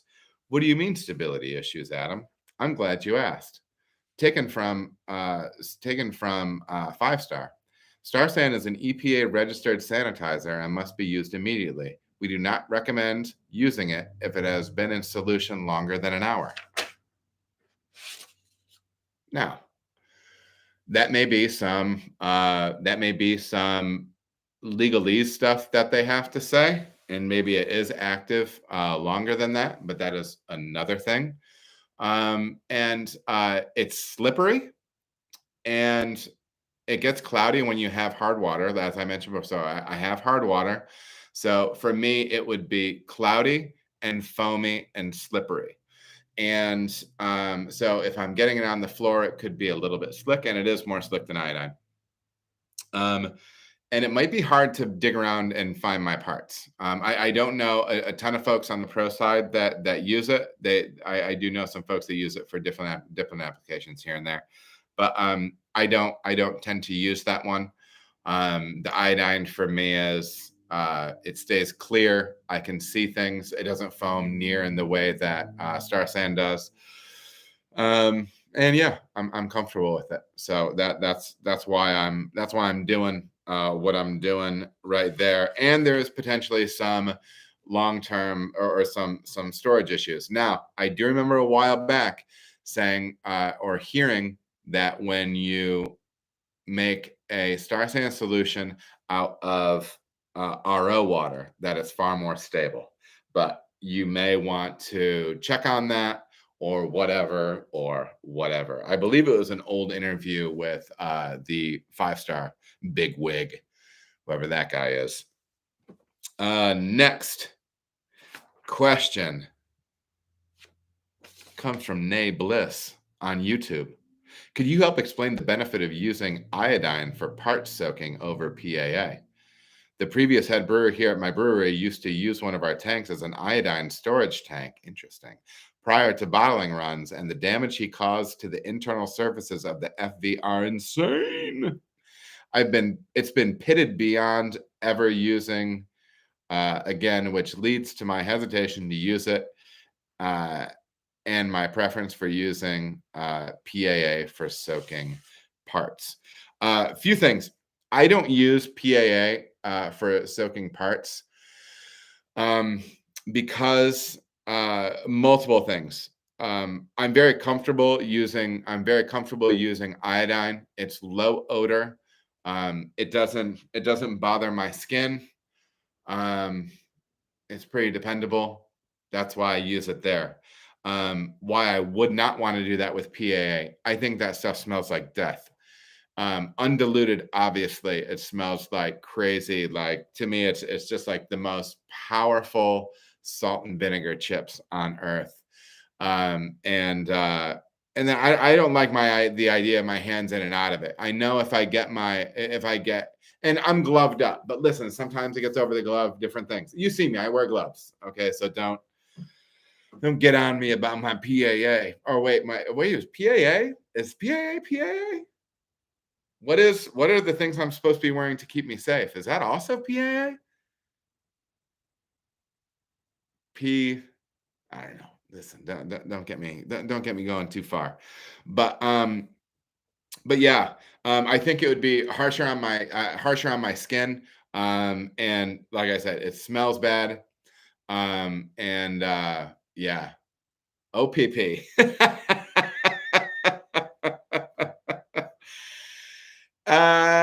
PPE. Thank you, Jeremy. So we have two winners. Jeremy Elder with the correct answer. Hugh with the hilarious answer. Hugh coming in with the OPP. Listen, I listen to that old rat, man. I mean, I'm in those streets when it comes to naughty by nature. That's why I don't use it, dude. I just don't. I'm not comfortable with it. If you are, that's great. If it doesn't beat your hands up, that's great. But for me, I also am using iodine and plastic bins, right? But yeah, the PAA iodine will rough up stainless. So just leaving like a high concentration of iodine in a stainless tank, I don't think is really what you need to be doing. Yes, I am down with it. I am. Yeah. There's some good stuff. Listen, there's some good stuff in the chat. Bill Nova, I have Star San in a keg that is months old. Just make sure pH is below 3, I believe. P.S. I have soft water. Yeah, so dude, what I used to do was when I was at home, I'd made a bottling bucket of it with 5 gallons of distilled RO, and then I would just cut some off, and it always stayed clear. My pH always stayed low, and it worked. But I mean, again, I don't know if that was stuff that had to be said for legal reasons by them, but that cellulose filter sheet thing, man. If lagers are pretty gently flavored, anyways. I'm not sure about the cellulose filter. You know who you should ask? You should ask September and June. If he pops in here, I know he makes some lagers, and I know he filters. But I can also do some digging for you on that too. Trevor, if you use distilled water, it will not cloud, my man. Yeah. We're on the same tip. Adam X Beer. Do you treat or filter your water for chlorine, chloramine? Yep, I have a charcoal filter that strips that stuff for me. So, Nablus, thanks for the question. Next question is from DJ Lasnovsky on YouTube. Dude, great videos. Thanks. I have a question about whirlpooling. What speed or how fast, air quotes, are you getting the wort to move during the process? We are talking about right now. I am whirlpooling in a kettle slash whirlpool. It's the same vessel. I posted this on some forums because it's I didn't get there's different opinions on this. Sometimes people have meters per second and everything like that. So what I did was I busted out the copy of I used to use the three-part series, or is it a four-part series from Brewers MBAA Practical Handbook for the Specialty Brewer. Volume 1 here has some stuff on Whirlpool. So let's take a look at what they recommend for Whirlpool speed. The brew house is generally configured so that the wort falls into the hop separator by gravity. This is what you really need to hear. Wort is pumped into the whirlpool, however, to achieve the necessary velocity to cause the separation effect. We're talking about separating trub from clear wort. The wort transfer must be rapid enough to cause the necessary rotation, but gentle enough so that the flocculated protein hop break is not destroyed, nor the wort damaged from physical shear forces that may affect foam and physical beer stability later in the process. This is generally achieved by using a low-speed centrifugal pump. So here's the thing. I've different people have told me different things on this. What I will say is you don't need to be ripping some massive vortex, right? You know, what I would say is, pardon me as I burp, I would start challenging yourself and knocking down your whirlpool speed. Because I think most of us are brewing in a kettle slash whirlpool scenario. We're not transferring to a third vessel. I think or fourth vessel. I think most of us have one kettle that we're boiling and whirlpooling in. I would encourage you to slow down the speed of your whirlpool. Like if you go from 1 to 10 on your pump, take it half a point down the next time you do it. At the end, see if you still have a good cone. Take another half down. And I say this is a minimum effective stimulus situation. I don't know if minimum effective stimulus. I don't minimum effective something, but I'm saying minimum effective stimulus right here. Okay. Because I know what I'm talking about because I'm a big boy. I'm a grown up. Minimum effective stimulus. You want to whirlpool this wort as gently as possible. Because a lot of times, I remember when I first started going, I got that pump and I got that thing humming and it's whipping around there. It's spinning forever. You know, you're waiting for it to, it is hot. And but the problem is, and as the text mentioned, you can be creating shear. You can be creating foam issues down the line, breaking down proteins. You can also be creating haze issues down the line. So start challenging yourself to whirlpool more and more gently. And just monitor what that cone looks like. Take a malt forward beer that you have that just has a small bittering addition in it. And every time you make that beer, go 1/2 tick lower on that and see if you're still holding a quality cone at the bottom, because there are benefits. There's benefits to not being too vigorous with that process. All right. Any updates on the Clarity Firm and its ability to reduce gluten? It totally does. I have not drank that beer yet, but we shall see. Billy shares, if you know, you know. It sounds vaguely familiar, but I gotta stay. I probably don't know. Maybe I do, but I gotta keep rocking here, Hugh. This is listen. I mean, the people have questions. Is it? There's some on the bed. Oh no. Okay. All right. We're hanging in there. I'm gonna go over 2 hours today, people. All right. Hopefully you're ready for this. Hopefully I'm ready for this. Let's be real. James on LinkedIn. That's right. I take questions on LinkedIn, baby. Listen, I don't pay for the membership, but I'm hitting people up on the link. Okay, that's what I call it. The link. I'm on there. I'm networking, baby. You know, I'm trying to get people to see that I'm making this stuff. This question is to detail good problem solving process. So, dude James hit me up and they're having a packaging issue. And we don't come to a great solution on it. We have some ideas. So what you're listening for right here is you're listening for the thought process that we're walking through, right? Because sometimes I think one of the most valuable things that we have as a brewer, sometimes we think, well, oh, I'm a great recipe creator, or I understand flavor, or technically I'm super intelligent, I'm super knowledgeable. Well, I will tell you this, man, honing your problem solving skills is it's a big part of it. Okay, it's a big part of it. And I was so impressed with this guy's process. And afterwards, I was so impressed with the process. I'm like, why is he asking me? But anyways, um, here's this question from James.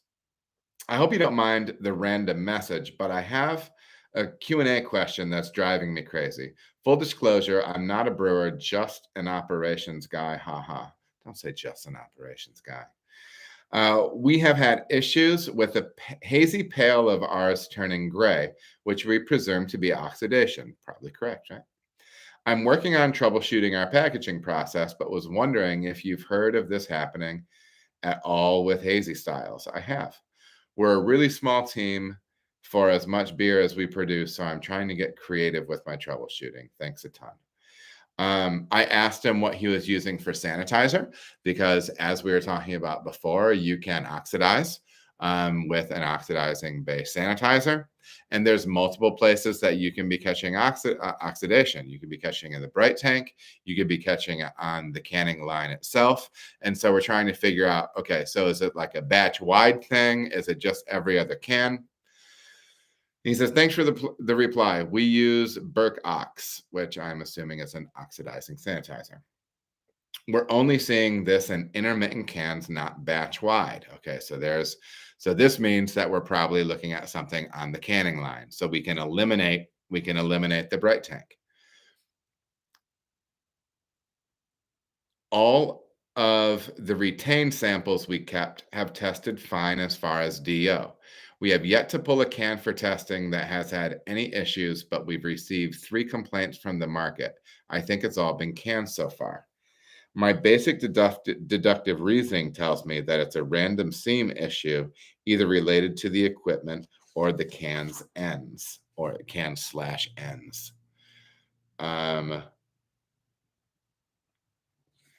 They've had. Let me make sure I got this question all right. Yes, okay. They've had no issues with samples pulled during their run. They do DO checks. They have a C box, the Anton Par piercer. So they've got some gear. It's a small operation, but they've got some gear here. Cellar DO and carb are all in spec. They retain samples, all testing done. Kegs from the same batch seem to be fine.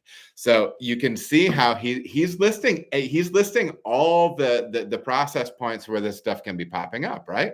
So super good. I was really impressed with that. And then we're down to talking about the canning line, right?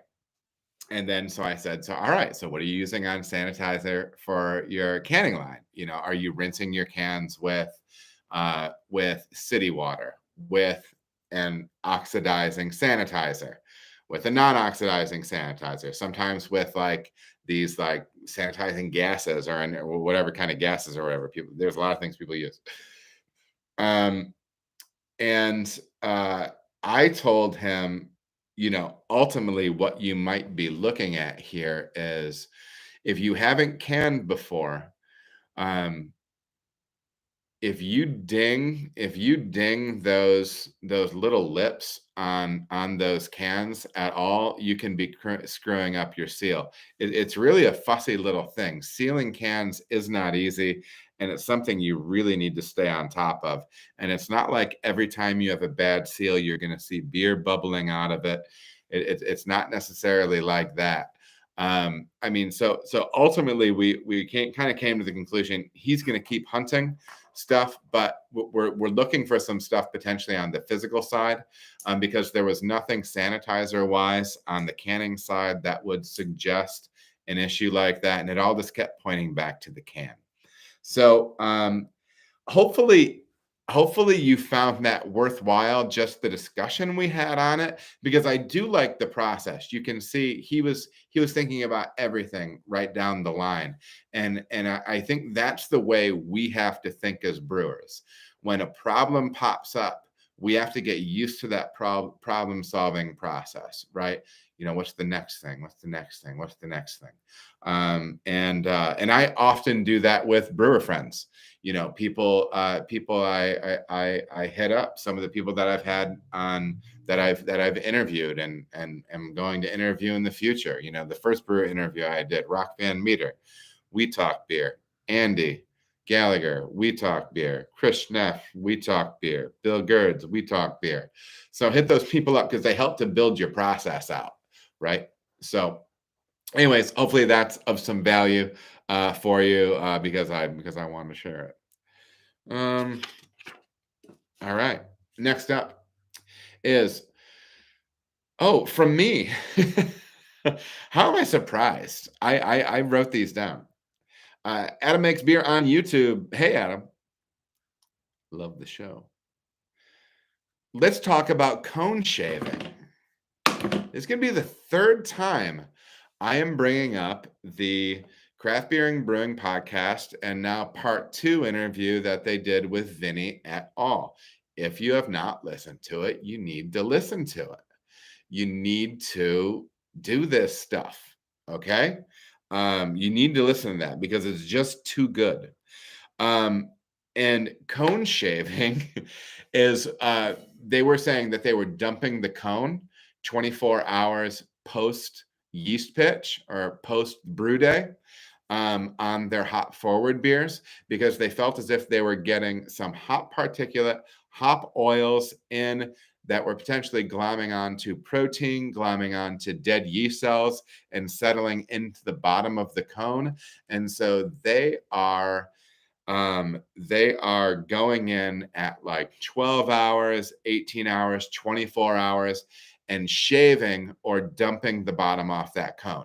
They don't like using I forget who it was. Maybe it was Kelsey. Maybe it was the other. Maybe it was the green cheek guy. But they didn't want to use the terminology of dumping the cone, because that's the same thing as like when you're really dumping the cone like later, and they don't want to confuse the thing. So they talk about like shaving the cone. That's a shaving motion, apparently. So yeah, check this out. So if you're brewing at home on a cylinder conical, that's really the only way you're going to be able to do it. If you are brewing professionally with cylinder conical and you are making a hop forward IPA, look at going in, next day post brew day, and dropping off a little bit of your solids in the morning, and maybe even measure it into a bucket, just so you're kind of seeing what volume you're taking out. But yeah, see see if that helps, because they claim to be getting a lot less of like the less pleasant hop characters. They were using terms like pumpkin guts, and different things like that. But yeah, or some of the more mercaptan forward, the less pleasant, the more dank stuff, they're able to work through on that. So check out cone shaving, check out those Craft Beer and Brewing podcasts, because they are straight baller. Thank you. Myself. Oh no, I don't have a good desk.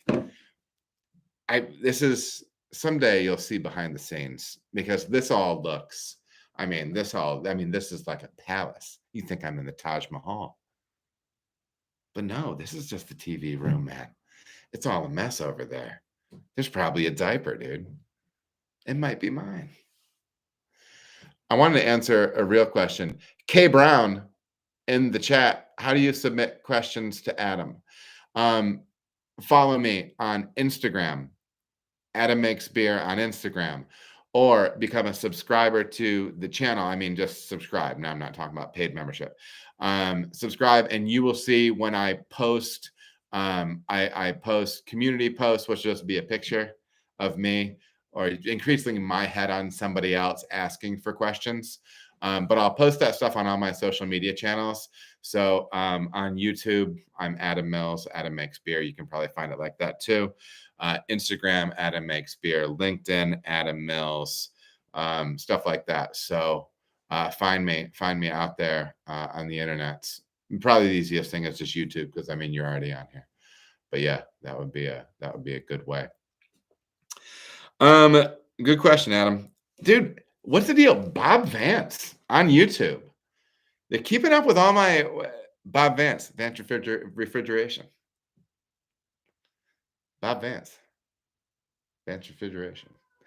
Bob Vance on YouTube. Is it bad to just put all of your water adjustments in when you mash in? Does holding some/all until the sparge make a difference? I'm glad you asked. So if you are using brewing water,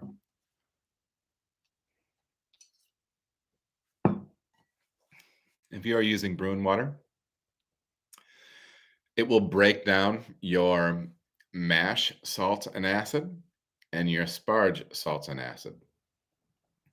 Typically, what I have been doing is I've been taking my mash salts and adding them in, and then I add my acid a few different times through the mash as it mixes. Okay, that's what I do on the mash side.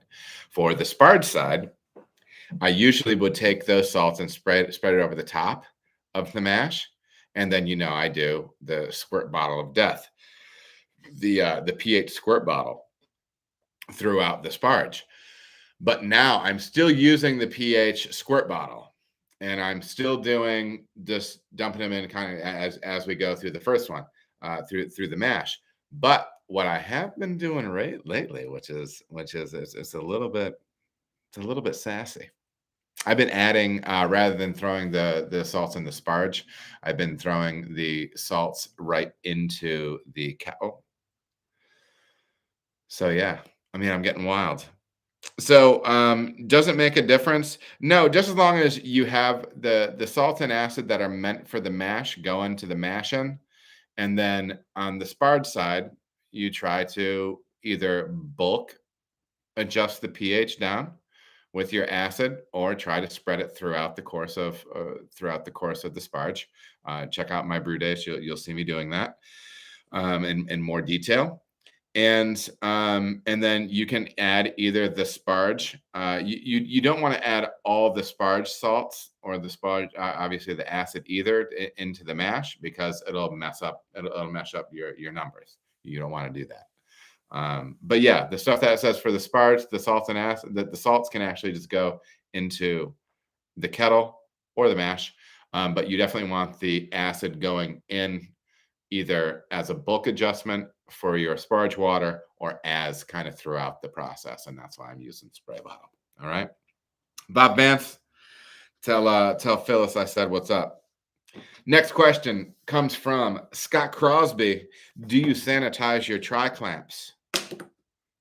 Good question. Yes and no. Yes and no, because when I mix sanitizer at the beginning of the day, I've mentioned a few times that I use a diluted iodine solution, appropriately mixed iodine solution, in a brute tub at the beginning of the day. Clamps, gaskets, sight glasses, teas, any sort of union, anything like that. All that stuff goes in there. All right. And then I just have like it for a clean build. Now, when I'm going to make clean connections or sanitary connections, I do grab stuff out of that. I mean, I don't think I spray with ISO my clamps all that much, but I do. I will pull a gasket out of ISO and then a gasket out of iodine and then spray it with ISO because I mean, why not? But no, I mean, ultimately, my clamps are stored in there, but I don't like go out of my way to like sand them because it's just where everything else is. It would save me from like going to another place. So I don't think it hurts to have your clamps, I mean, obviously you don't want them dirty, but I don't think they have to be soaking. It's just a convenient way for me to do that, and it doesn't hurt. So that is my take on do I sanitize my tri clamps? So the clamp itself, not necessarily, but yeah, kind of, because that's where I keep them. Yeah, I do like Vinny. I mean, what's not to like? The guy's a dreamboat. Um, Hugh, have you worked with me before? How do I deal with IBS in the brew house? I'm not live streaming yet. How did you know? K Brown, submitting questions. Be nice to people. Don't tell them to go to the post office and send me a letter. Um, let's see.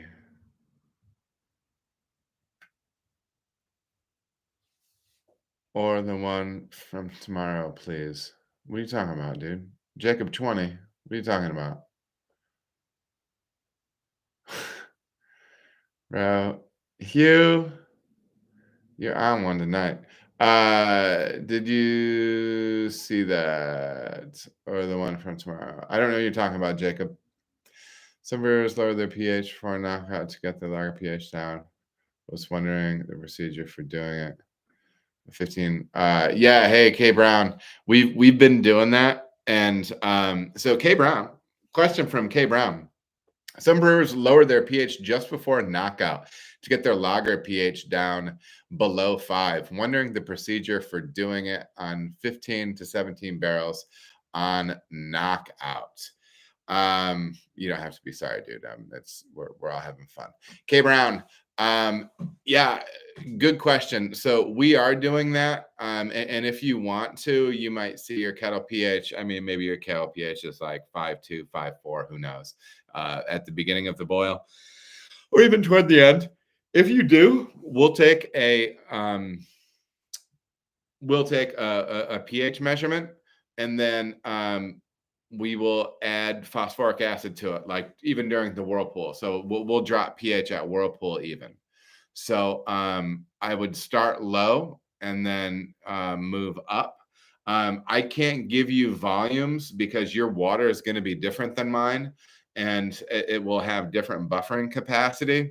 And so you might have to add more or less than me. But maybe you take a sample of it and do like a small dose test, and then scale up some things like that. But I would say always shoot low and then add more, right? Rather than just like crashing it down to like 4.3. I mean, what kind of brewer would just be crashing things down to like 4.3? What else? All right, man. Jacob's speaking German. Woo. What do you use to adjust your pH up? I have used what is it? Food grade slaked lime to adjust up pH. I had to do that on a fruited pastry stout, and it was down at 3.8. I adjusted it up to like 4.3, 4.4 with the help of the wonderful fella out at Beechwood Brewery and Barbecue, Julian Schrago. I took his stuff and it bumped it back up and made it juicy, baby. Made it good. Oh, hey, I have to tell you, Rock Phelps in the chat. I'm trying to plan my cider making for next year. How can you tell me what a fruity taste will taste like after fermentation? All right. So, Rock, if I'm getting this question right, how can you tell what a fruit? Oh, I'm going to say what a fruit will taste like after fermentation. Is that what you're saying? Um, but Rock, so here's the interesting thing. So, like, obviously, you can ferment fruit juice or whatever, or or like apple juice or whatever. But if you're try to like and you're in the area for it, man, you have a great advantage because you have all these great cideries around you. You can go and get you're going to want to get a brand that doesn't have preservatives. So, like, think farmers market and read the label. You might want to hit it with like a Campton tablet. You can Google that, Campton, I believe. Campton tablet. No, maybe it's Camden. I don't know. Something like that. And that'll help to knock out any wild yeast that are in your cider. And then you can add your yeast to it, and that will be the only yeast that's fermenting that's fermenting your cider. Now, so here's the thing when you're talking about fruit flavor and everything like that. When you make that cider, you're going to ferment that thing out, and it's probably going to ferment super low. Okay, so like there's almost going to be no sugar left. So it's basically going to be a dry cider. And what you're going to find is that dry cider is going to be very wine-like. Okay. But if you were to take that dry cider and take like a simple syrup, so think about like you're making a cocktail or something like that, and you have a simple syrup liquid. If you were to take that same dry cider and add some simple syrup to it, it would start to taste more juice like and more fruit like.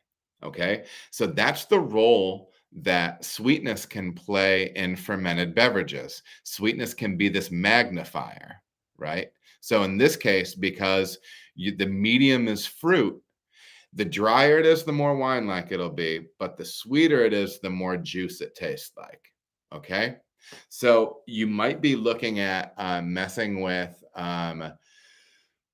how fruity will that taste afterward. It's going to depend on how much residual sweetness is left in it. And Yeah, so I'm loving that you're getting into fermentation. I'm not gonna say, I mean, Rock's my godson, by the way. He's out there, he's out there, he's man, making me feel old. I love that you're doing some fermentation, brother. We need to talk. We need to catch up anyways. But I love that you're in the stream here. And yeah, well, we need to touch base on this stuff. We need to get together. Let me take a quick peek here where we are after 10. Um,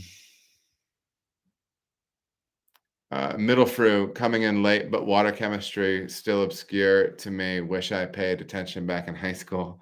Yeah, man. Dig back into some of the stuff that I've done on water. And I'm right where you are. I just have a very functional understanding, and so maybe listening to a guy like me that doesn't understand the science either would be beneficial for you. Um, but yeah,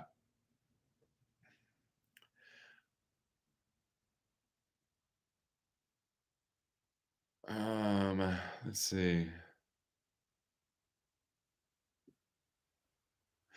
Yeah, so Jeremy Elder. Yeah, let's try it. Let's try it. Uh, Jeremy Elder on YouTube. Any tips on how to use slaked lime effectively?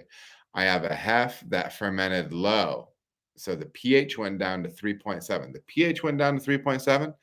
Did you pitch? Did you drop pH at some point, Jeremy? Like, did you do an acid addition to push it down, or did the yeast just take it down that far? Do you know what your post boil gravity was? Because that feels low for that strain. Um, and I added what seemed to be a lot of lime to get it up to 4.4. Um, I'll say this. I can dig back. There is a video where I have a grams per barrel. And so I don't know if that will work for you. I don't know if you're brewing big volumes or small volumes, But first of all, be very careful with food grade slake lime. Let's be very, very clear. Food grade slake lime or pickling lime, I believe, but let's just say slake lime because I know I'm right there. It's highly caustic. So the pH is high on it. It's basic, right? And so it can burn you. You don't want to be breathing it.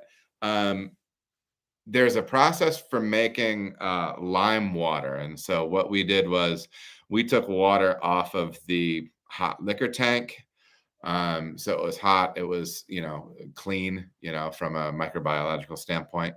And we put that into a sanitized small brink.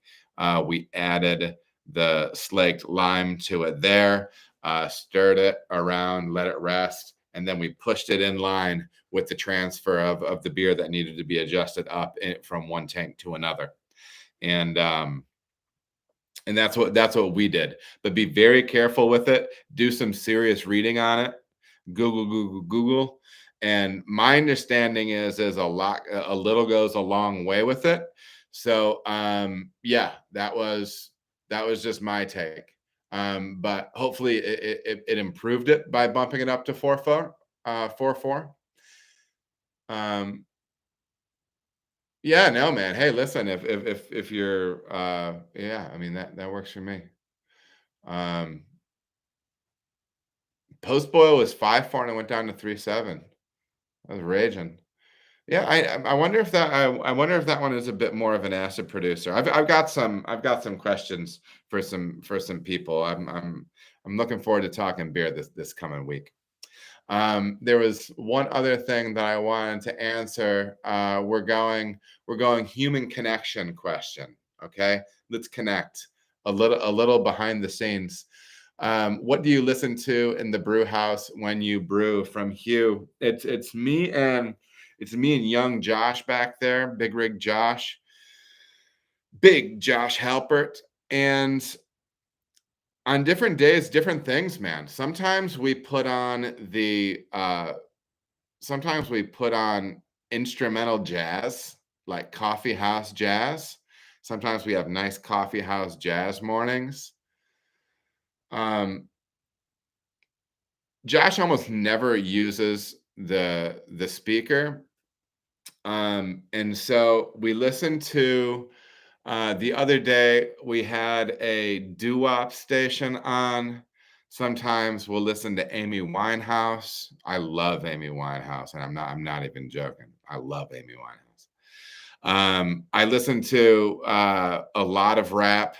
I listen to not as much 90s stuff as I used to. But there's a rapper that I like out of Oakland.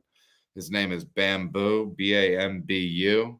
If you are a lover of the rap music, he's my age, and his sound is a little bit older. Some of his stuff still has a little bit of bass. Bass went away for a while. But I also like that. I don't necessarily agree with all of his political views, but I love the fact that his music is not about exploiting other people and stuff like that. And he can really rhyme. He's funny. So I like Bamboo a lot. I've seen him live too. He's very, very good. So check his stuff out if you like that. Sometimes I'll just do like 80s and 90s hits. Sometimes we do like I don't know. Sometimes I have like goofy songs I like to listen to. So yeah, man, we listen to a little bit of everything. I don't really listen to country.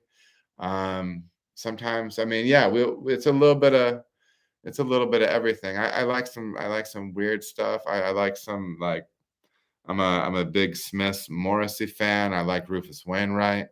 I like Tom Waits. Um, so yeah, I like David Bowie, all that stuff. But yeah. Well, hey, listen, that is we're gonna call it a day for May. If you are going to be at CBC, come see me. If you have equipment needs, whether it be on the homebrew side or the pro brew side, hit up the friends at Blickman. Please make sure to come see me at the booth or just generally milling around if you're going to be down there in Nashville. And as always, genuinely grateful that you would like to come and talk beer with me. So thank you very much. I hope you have a wonderful next couple of weeks until we see each other again with the great and powerful Bill Gerds from Linwood Brewing Concern, when we will be talking West Coast IPA, because some say West Coast is the best coast. Hope you all have a wonderful night, and we'll catch up in a couple weeks. Bye.